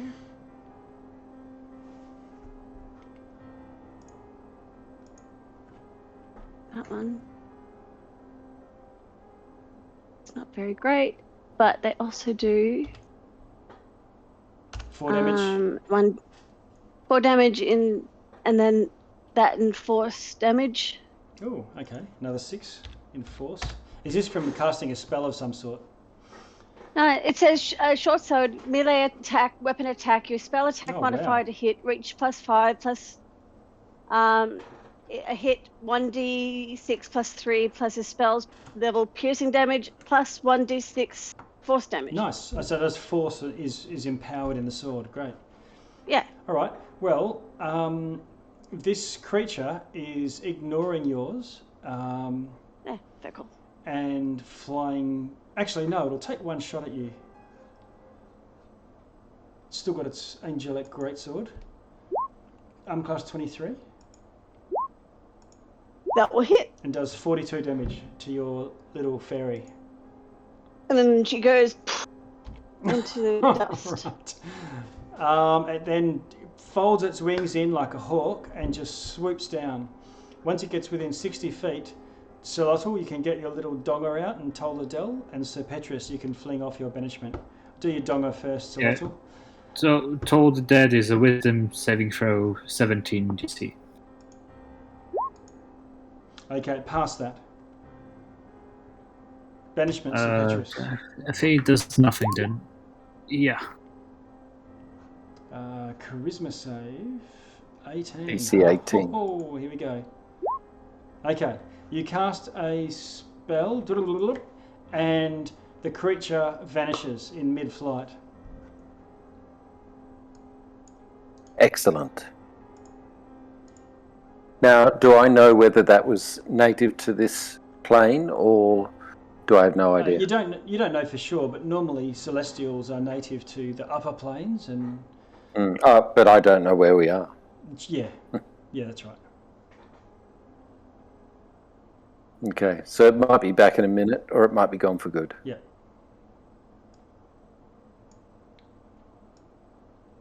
Friends, it may be gone only temporarily, ready yourself. It might return within a minute. If not, we're in the clear. So, Lottle, do you want to roll out the rest of your 2d6s? Yeah, I already used 4 of them, so I got 6 left. 6 rounds. Riddle is not looking super healthy. So I'm thinking first I'll start putting it in the riddle. Okay. Makes sense. I don't. Can I just roll for a few of them at the same time? Yeah. Just roll them out as much as you want. Okay, I'll roll for 3 rounds for now, and we see how good is riddle doing. So that's 2, 3, 4, 5, 6. Sir Petrus, can you roll either Arcana or Religion? Your call, and same with Eloran, as far as figuring out what that thing was and the nature of its relationship to banishment. An Arcana or Religion.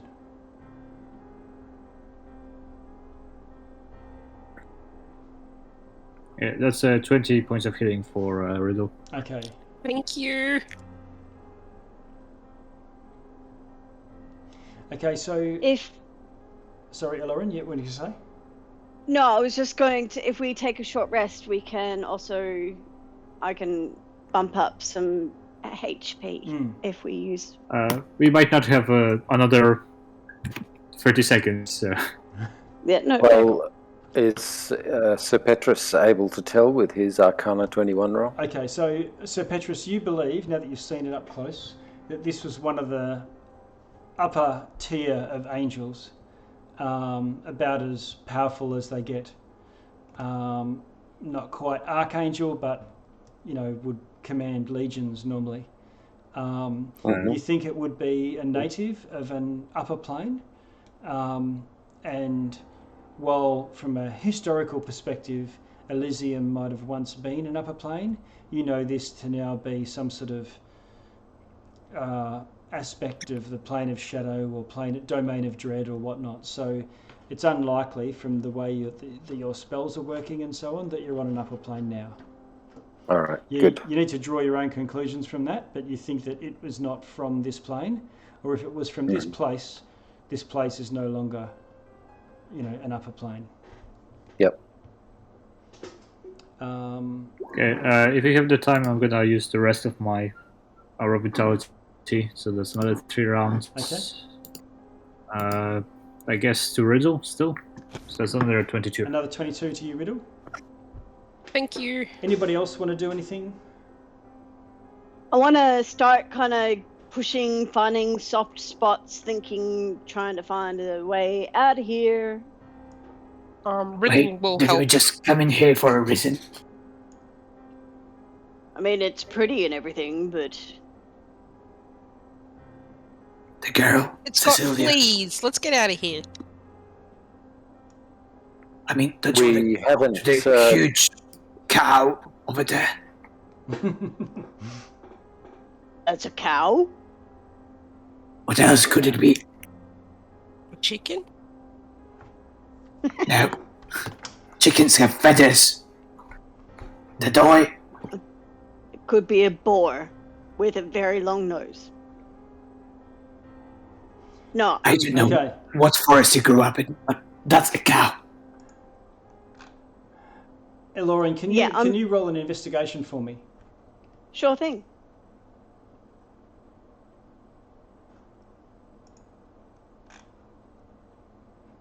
And if the rest of you just position yourselves where you want to be hanging out while that's going on. Okay. Do we know where in space it disappeared? Yeah, over right next to 60 foot up above Riddle now. Okay, Xeroda's gonna stay in there. Okay. All right. I'm staying next to the very nice paladin who makes me feel better. Okay.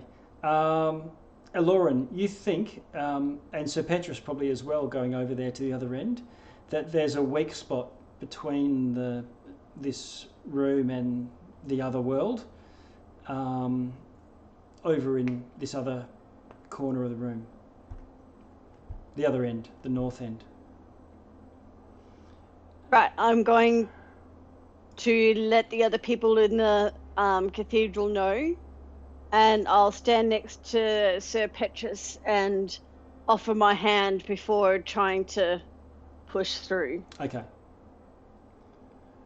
May I take a moment? I want to scour the area here to see if there's any anything that might inform our quest for this missing woman. Okay. Well, you're... That's what I was looking around for any evidence of the girl. Let's see.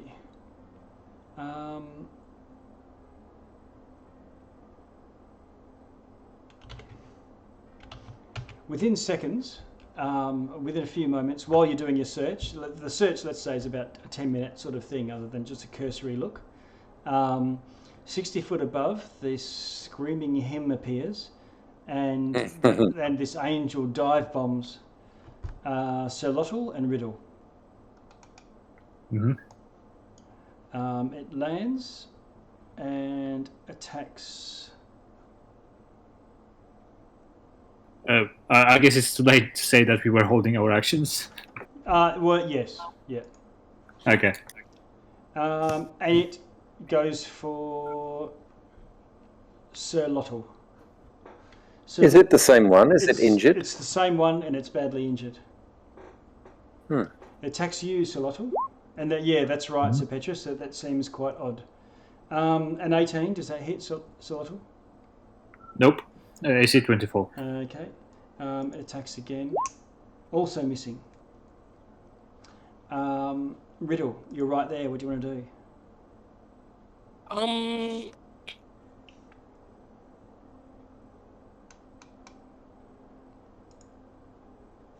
I am going to try Hail Mary. I am going to use Polymorph. Polymorph. Wisdom save DC 19. Wow, good one. Or it's going to be a standard turtle. Okay. It doesn't have legendary resistance, but it does have magic resistance, giving it advantage. So, here we go. 2 rolls. 1, 26, natural 20. Oh. Okay, so it almost turns into a turtle because it failed the second roll, but it passed the first one. Ashtar.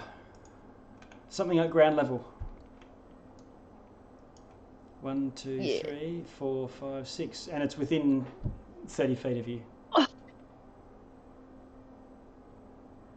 Sweet. How do I?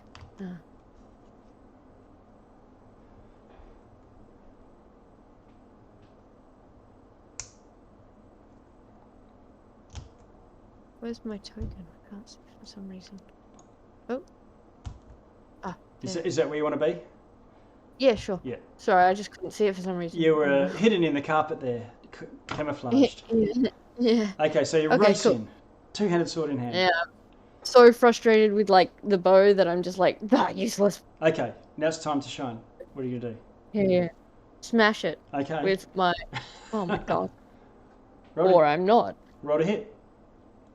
15. Okay, that's gonna miss. Have another one. This one worked. Armor class 26. That hits. 18 slashing damage. Plus radiant. I get to reroll that too as well, unless it doesn't do anything. Then I won't bother rolling. Yeah. Okay. It's resistant to radiant, so we just have to make sure we halve that radiant damage. Well, I'll reroll it because it's a 2. Okay. And I got a 6 this time, so that will be a 3. Okay. So. And then I get 1 damage. more. Also, I forgot about this before, but my slasher ability means that its movement is lessened. Okay. Is that when you crit? No, that's just on a hit. When I crit, it's wounded. Okay. So. All right. I just have to try and remember that. Which is this one's a crit. What? I can't see it. Oh. Oh, nice. Oh my god. Okay. So does that mean I roll 2d6? You double all the dice. Yeah. Double the 2d6 for the radiant as well. But I can reroll this 1, so I'll just do that again. And now it's a 3. And then I get one more attack, yeah? 7, 8, 9. Halved is 4 plus 31. So 35 damage with that hit. Yeah. And then I got one more. You need to roll 2d6 more for the radiant damage. She rolled 2d6 already. It's only 1d6 to extra damage. Well, isn't it doubled by crit? Yeah, it was 1, and now it's 2. Oh, okay. Now. Oh, yeah, I get confused because of the layout. Yeah. Okay, you get another one. That misses. But great weapon master, you still get a bonus action attack as well. Because you did a crit. Oh, yeah.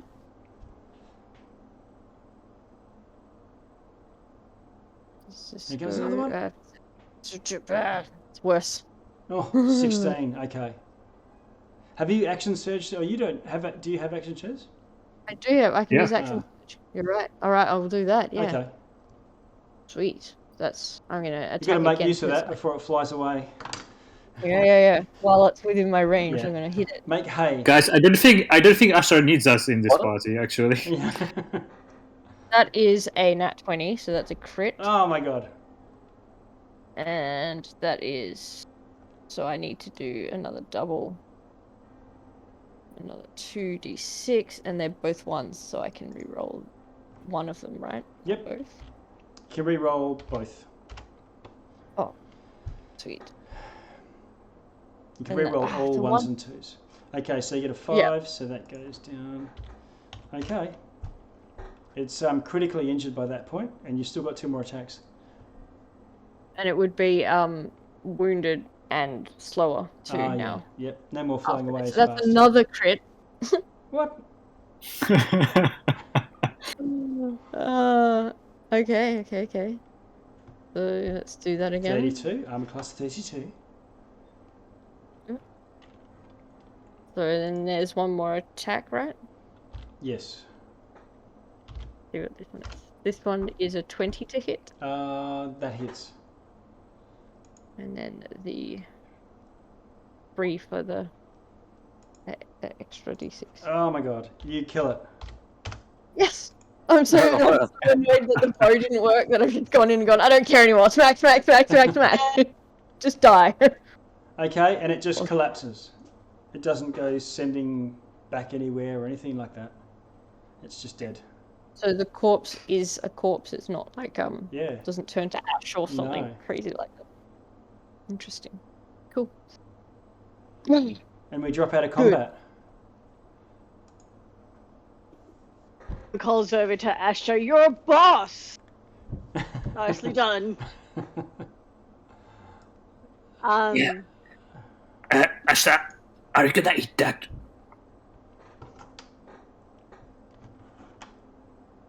Everyone looks sideways. What did he just say? Are you gonna eat that? Are you going to eat that?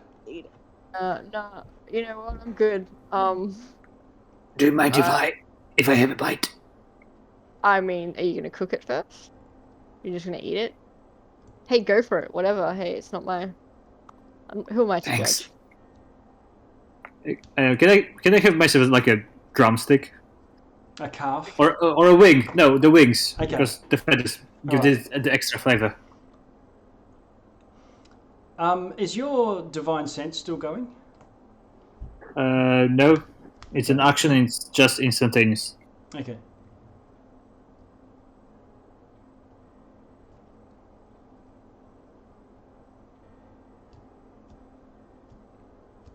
Well, what do you want to do, everyone? Well, I'm trying to carve myself some dinner. You're busy doing that. Anybody else? How are the angels up in the gods? There's no sound anymore. Aloran, can you do an arcana for me? Sure.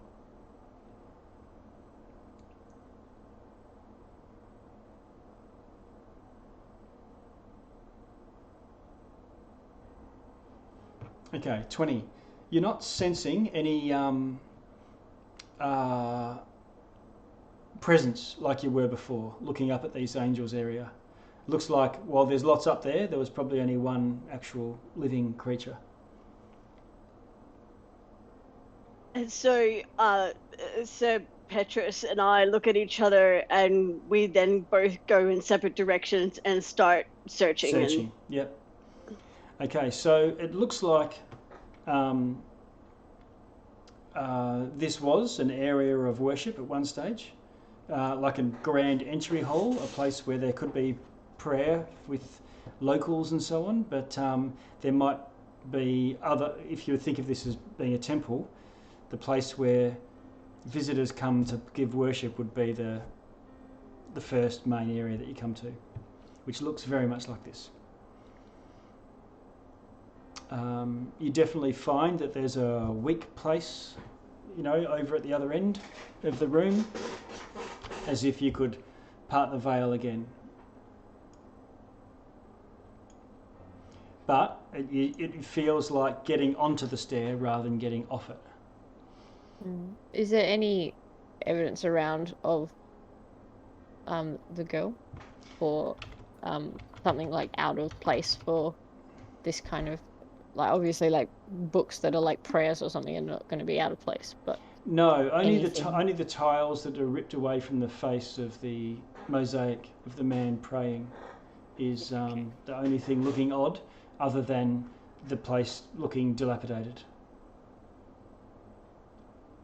Okay. Also, Sir Petrus and Aloran nutting your heads together,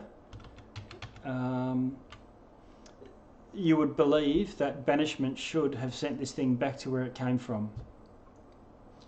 So you surmise that wherever this realm is that you're in, if it's some sort of, there's something preventing you from just banishing things and it being a way to almost escape by otherwise you could sort of banish each other home.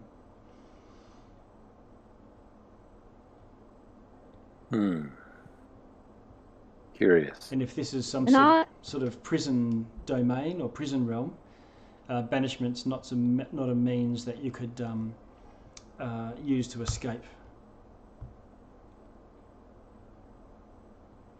I'd like to throw up a quick detect magic as I start, potentially looting. The place is radiating strong magic on the walls.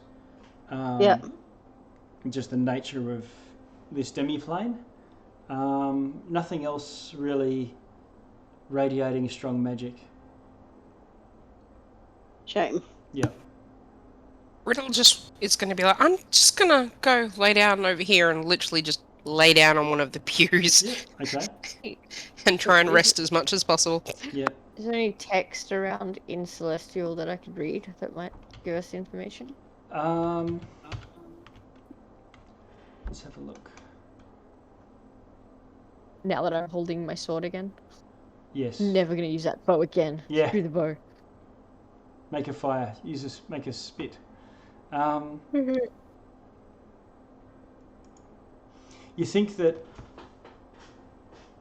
from reading these texts, it looks like this temple predates the fall of Elysium. So when it fell, it was broken, and it's in its state that it was when this place probably was a city in one of the upper planes. Do I get any sense that the feeling from this place is at all similar to the sense of the what was this, something Clara? No, very different to that. Sakramara was felt corrupted. Yeah. This okay. feels. But this one doesn't. No, this feels still consecrated, still not cleaned, but maintained in its okay. Sanctity.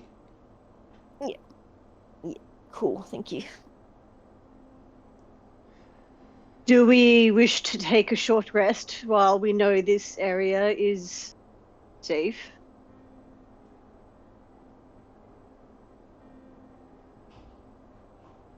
Riddle's asleep. She doesn't answer. Pretty much. I'm already falling asleep.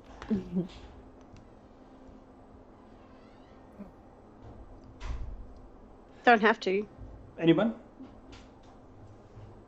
Well, I think we need some greater safety than this. Perhaps the mansion again.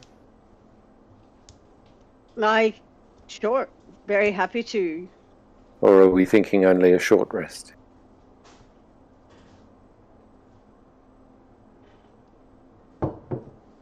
That is the question. Yep. We can always start with a short rest and see how it goes. Short rest at least. Okay. Says a paw laying on a bench. Okay. Sorry. I was talking without pushing the talk. I have a question. Is there any indication that this might be the temple of the Gaunt Silhouette? I suspect it's part of that temple. I mean, I'm wondering if the silhouette that's at the altar could be described as Gaunt.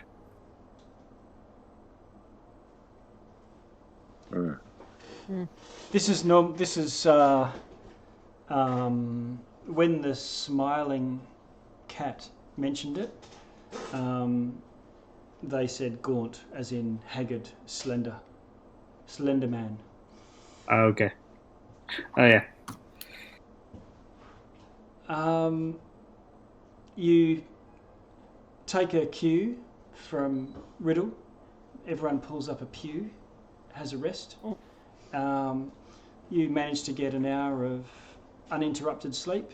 In fact, it feels quite peaceful, and rather than that anxiety hanging over you through some of the rests that you've had, it feels as if there's a friendly angel watching over you.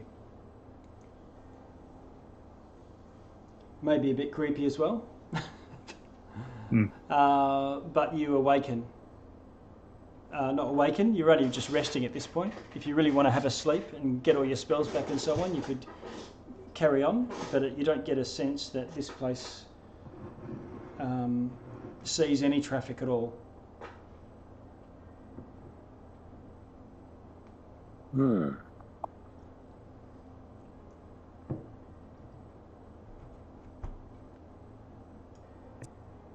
I'd say any traffic at all. There might be some little scraps to show that somebody's been here and eaten some food and discarded it or whatever. The odd, very old banana peel, stuff like that. It's up to everyone else.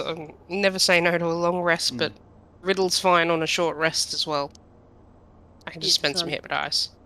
I'm okay on a short rest too, but I guess the magic users tend to need.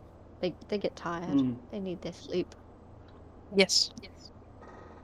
No worries. If I'm out of magic, I can still hit things.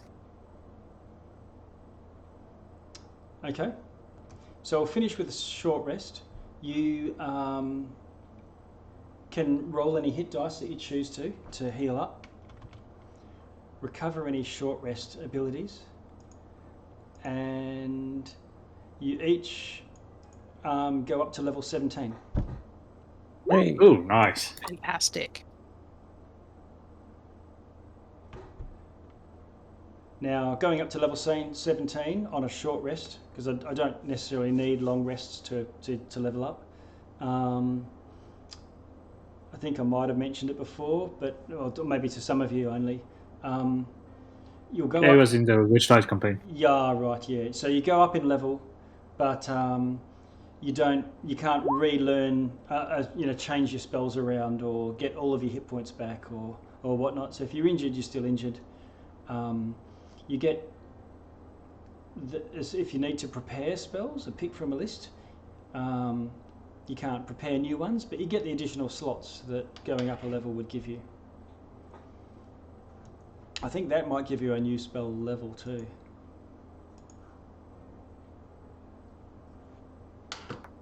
Yeah, for Paladin, I think I get my 5th. Right. And you only had 4th before that? Yep. Oh, okay, so it's a big level up in terms of getting extra of spell power. And you guys just... Yeah, but I can't pick any 5th level spells yet, so... Not at the short rest, but at the end of a long rest you can. Mm-hmm. Yep. I do have some that are just granted, like, the ones that you don't have to prepare. Can I still use them? If it says that they're already always prepared, then that's fine. Okay. It's just things that reset on a long rest. You can't. And I think. Got it. Yeah. So you've had a short rest. What's the intention from here? Go back onto the stair, I guess. Yeah, I think we have to go back into the infinite stair and continue exploring. Okay. Guess we go down, right? I mean, there was still down.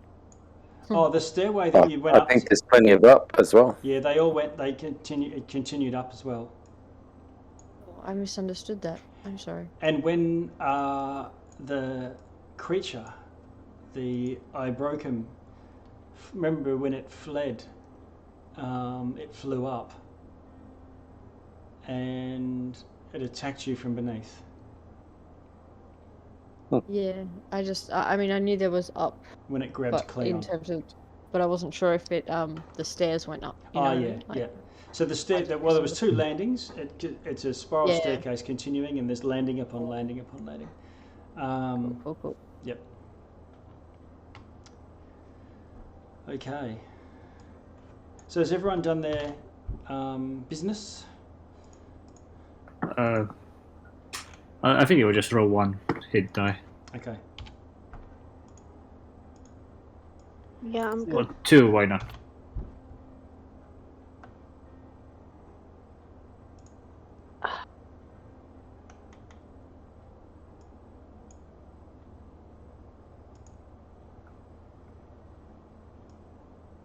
So,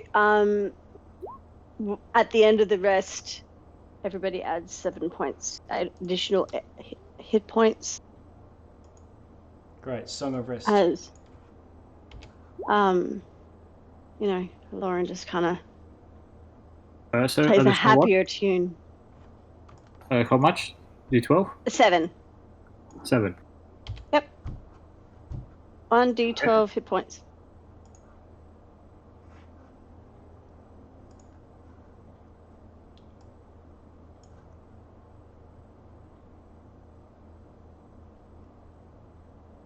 Okay. I'm also.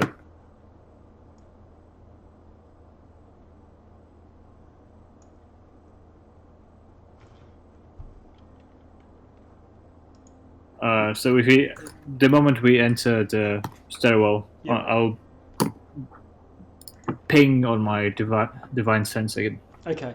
As soon as you enter, you ping your divine sense, and you can feel something coming from beneath.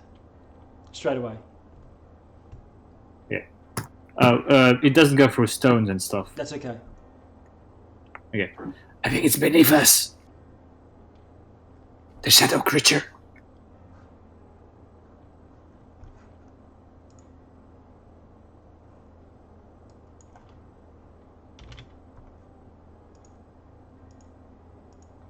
I mean, sure, we can just ignore it. 86.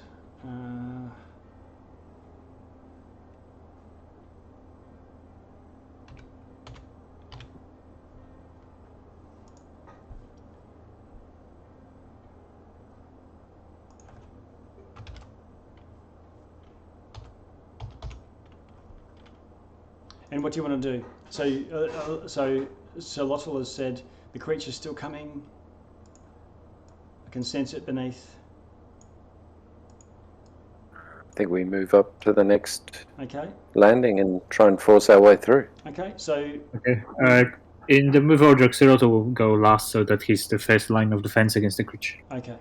All right. So you don't hang around there. No investigations. No whatnot. You just belt up the stairs, and get to another landing. This is a different landing, and you can tell that it's different to the one that you got off on. How is it different? Just the markings on the stones, you can tell that it's not all completely even, like you're going up around. Mm-hmm. Does this one also have that feeling of like we could push through stronger here than Yes. A veil rather than a doorway. Yeah, like a real soft entrance kind of thing. Yes. What do you guys Are there? think? Sorry. Mm. Are there claw marks on the wall still? Here and there, yeah. Or Yeah, definitely. The whole distance that you've come up. It looks like the thing that lives in here has been there here a long time. Probably just walking the stairs. we either push in or we run down 2 levels and return to Cicero's. I see those as our options. Does Solotl need his scimitar? I mean, not necessarily.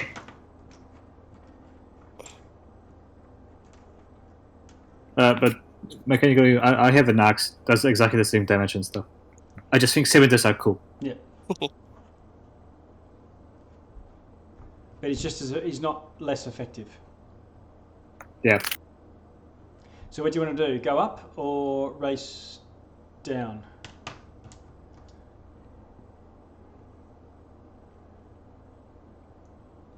So Lottle, it's right at the limits of the range, but it's within 30 feet. This thing.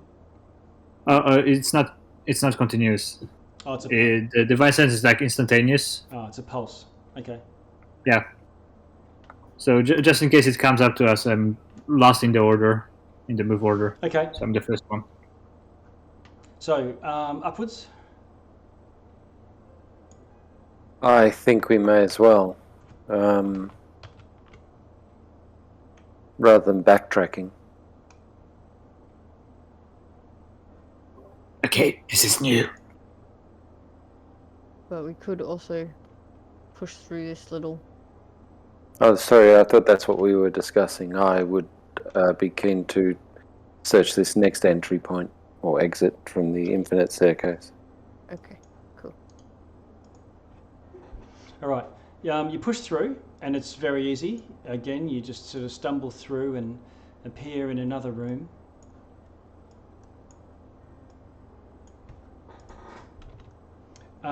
It's a ruined chamber, but it's spotlessly clean.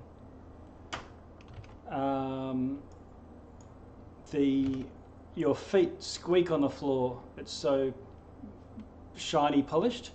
Not so much so to be slippery, but it's only just been done. The walls of the chamber have been decorated with large images gouged out of the stone, depicting a bulbous creature with a large central eye and 10 spokes, all with eyes on them. Against the wall there's mops, brushes, sponges, buckets, a host of other cleaning paraphernalia stacked up in a very organised, by length. And in the centre of the room, this floating orb-shaped ghostly apparition levitates there. It's a bulbous mass of flesh with a single lidless eye. Its the deep purple pupil is shaped like a spider. Instead of having one slit, there's 8. We are so dead. The ghostly eye stalks droop from its head, its mouth filled with serrated teeth, and it whispers to you, "Welcome. Welcome to the temple. Do not track mud within. Clean up after yourselves. Do not remove anything."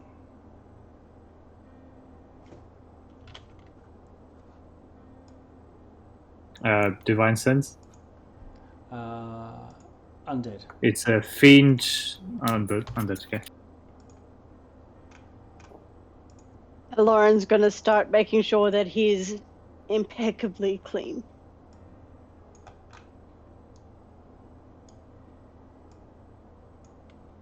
It floats over to you and then just watches you.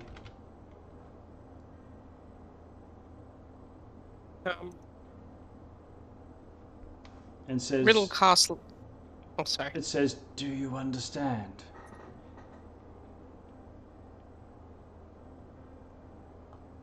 Do we understand? Not at all. Yes, this is understood. Mm.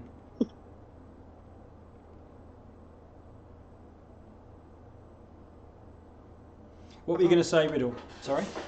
Riddle casts levitate and just checks underneath her paws, making sure she isn't Oh. left Can you roll a paw persuasion? prints. Can you roll a persuasion with advantage? Clean yourself. Persuasion with advantage? Yes.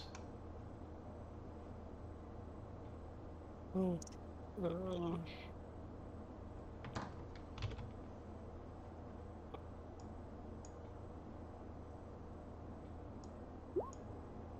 Oh, okay. It floats over in this direction.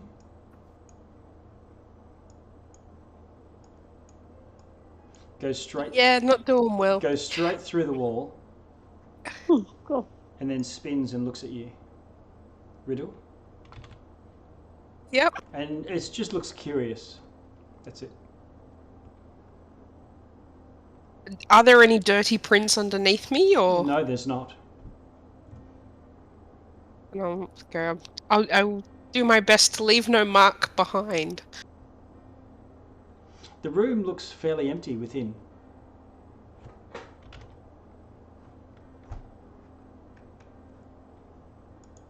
Reassured that I am clean and not leaving any, like Riddle has, I'm going to kind of step off and move into the room just a little bit. Okay.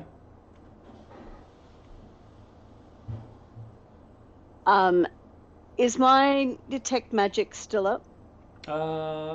Didn't you have the short rest since then? I can't remember. Yeah, probably did. Never mind. Instead of going through the wall this time, Riddle, when Lauren starts speaking, the creature just drifts down through the floor and is completely gone, and then appears up, floating up next to you, Lauren.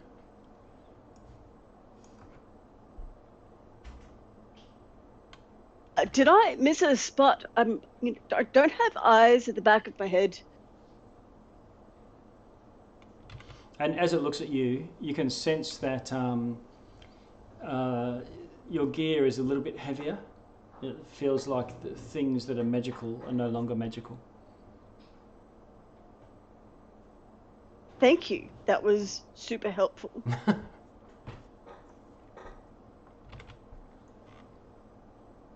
Okay, are we gonna spend a lot of time talking to this spirit?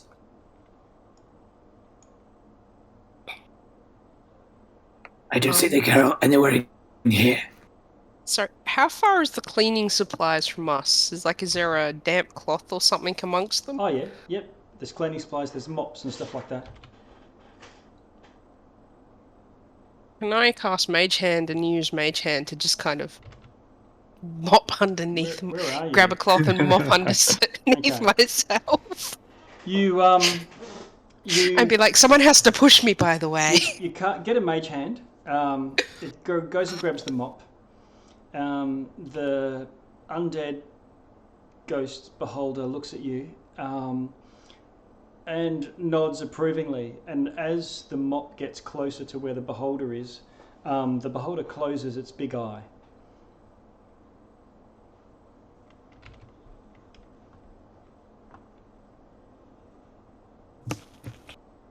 And it says, "May as well make the magic do its work." And one of the eyes looks at a mop, and the mop starts moving and starts mopping around the same area as if it's doing it with you. Then I'm going to let myself lower to the ground, so I'm touching the floor again, and try and Okay. encourage the cleaning supplies to follow us. Okay, so you and this undead, ghostly, ethereal beholder start sort of both controlling mops with telekinetic hands or whatnot, and it looks at you and says, "So, what brings you here?" Just like two cleaners having a chat while they do their work.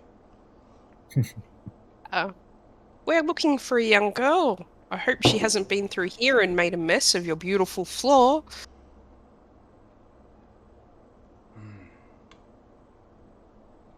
There was a girl here, not long back. I don't know why. I think she seemed to find what she was looking for, though. She seemed pleased.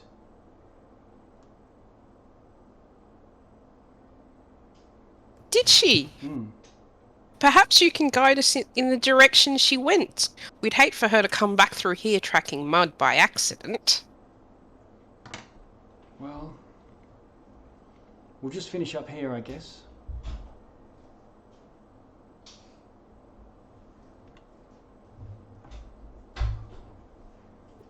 And says, where, and starts to make some idle banter. So, where are you from?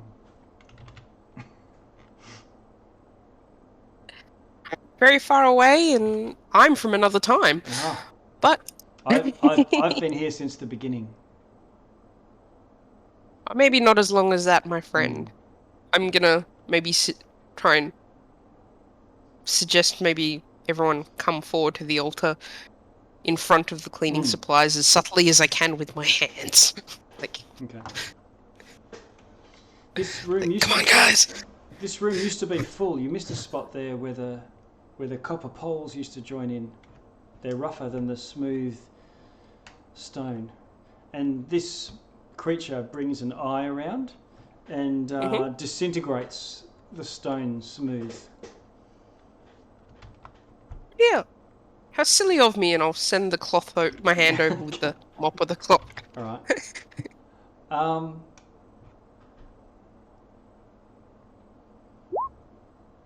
Well, it has been good working together with company.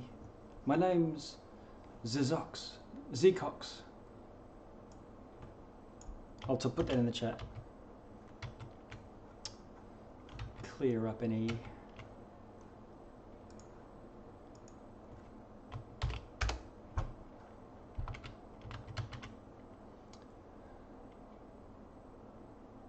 Zecox, thank you for your hospitality. I'm Riddle, this is Ashtar, Allura, Zalotl, and that is Sir Petrus. And as I said, we're simply looking for a young girl who may have popped through here. I am, as I said, Zecox, and I am caretaker here. The true mistress... And you've done a fabulous job. The true mistress is the goddess that watches over it, but I keep things in order.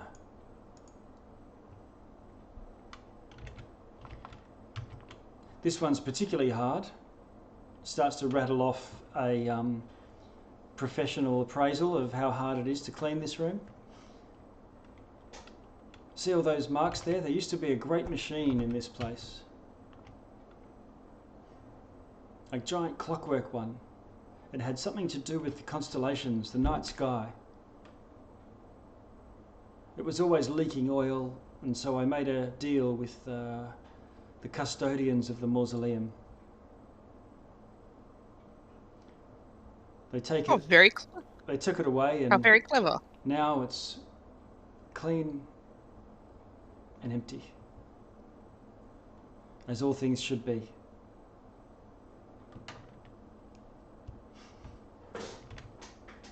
And after you finished with the room,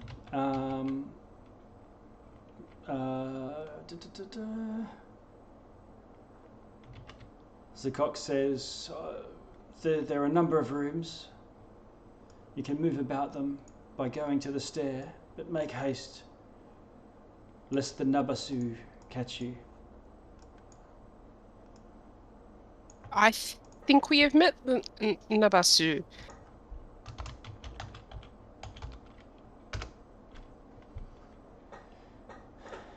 It says, and it has taken one of our companions already, unfortunately. I hope the body didn't leave a mess here. Ah. Yes, it consumes those it kills.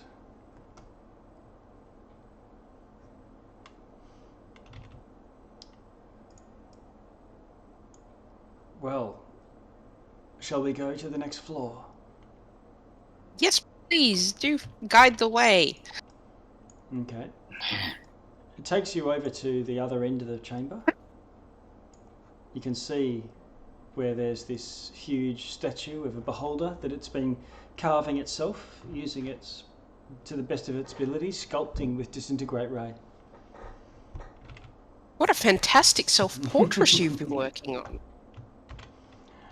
Very lifelike. And you step back onto the stair, and this beholder follows you. Says, I don't know where she went, but I will accompany you throughout.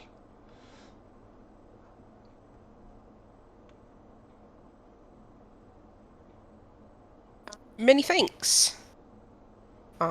Companions, do you remember exactly where we need to go?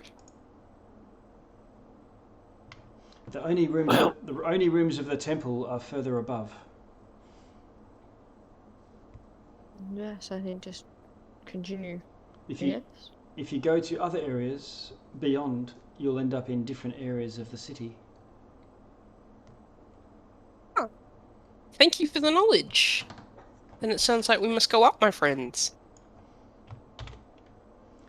I guess Xeroto refuses to address the spirit directly. Yep. So he'll whisper into Ashta's ear about that we are looking for Temple of the Gaunt Silhouette and the Great Library. And if he could direct us to which path would get us the closest to either of those. He, after relaying the information, he looks at you a little bit oddly and then looks to Riddle and says, this is the Temple of the Gaunt Silhouette. If you're lucky enough to see the god of this place, that is how she appears.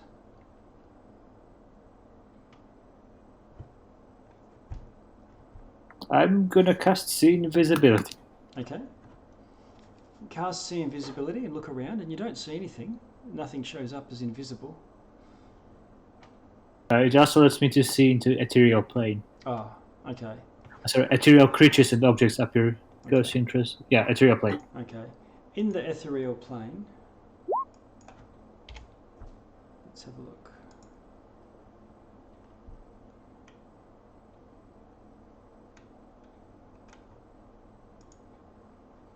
You see this.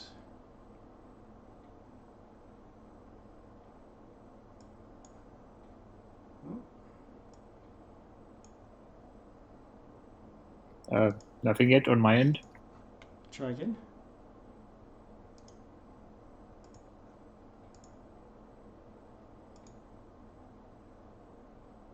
Here we go. I'm just editing access.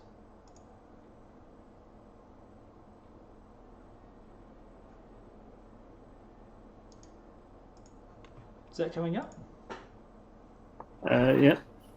Yeah, I see it. Any particular place within the room? It's above you. Remember, the ethereal plane is, that's how you go through walls and through things. So it's just, partly in the ceiling, maybe. Mm-hmm. You're looking out of the world that you're in, into the border ethereal. And there's this slender silhouette of like a shadow on a wall. Okay. He'll look directly at it and say, Hello.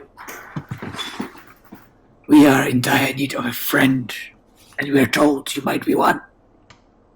Doesn't move. You can only just slightly, that you can see that it is mobile. It doesn't really respond to you. Can I say the same thing, but in Celestial? Yeah. You say it in Celestial. It seems to move as if, like turning an ear, as if it is understanding what you're saying, but doesn't speak or say anything. Yeah, I'm Xeroto will let her know that happened. Okay. Yeah, at least it seems to understand Celestial. Yeah. I mean, at least we can communicate. Are there any questions any of you has for the Gaunt Silhouette?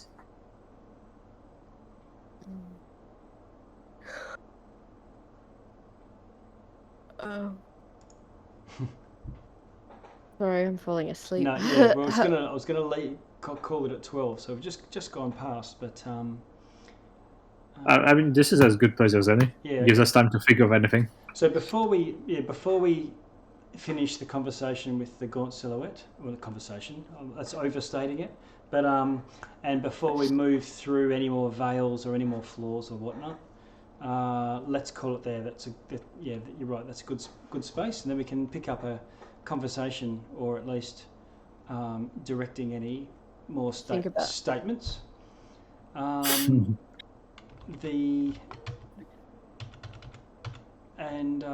You're now 17th level, so it'll be cool to see once you can get yourselves a long rest for most of you, what that means, and we will proceed on through the temple of the Gaunt Silhouette in a fortnight. Oh yeah. All right. Fantastic. Wow, a lot happened this time, I think. It did. We definitely made up for missing last week. Yeah. All right. I mean, last fortnight. Yeah. Okay. Well, thanks very much, everyone, and I'll see you in a fortnight. I'll have to go to bed.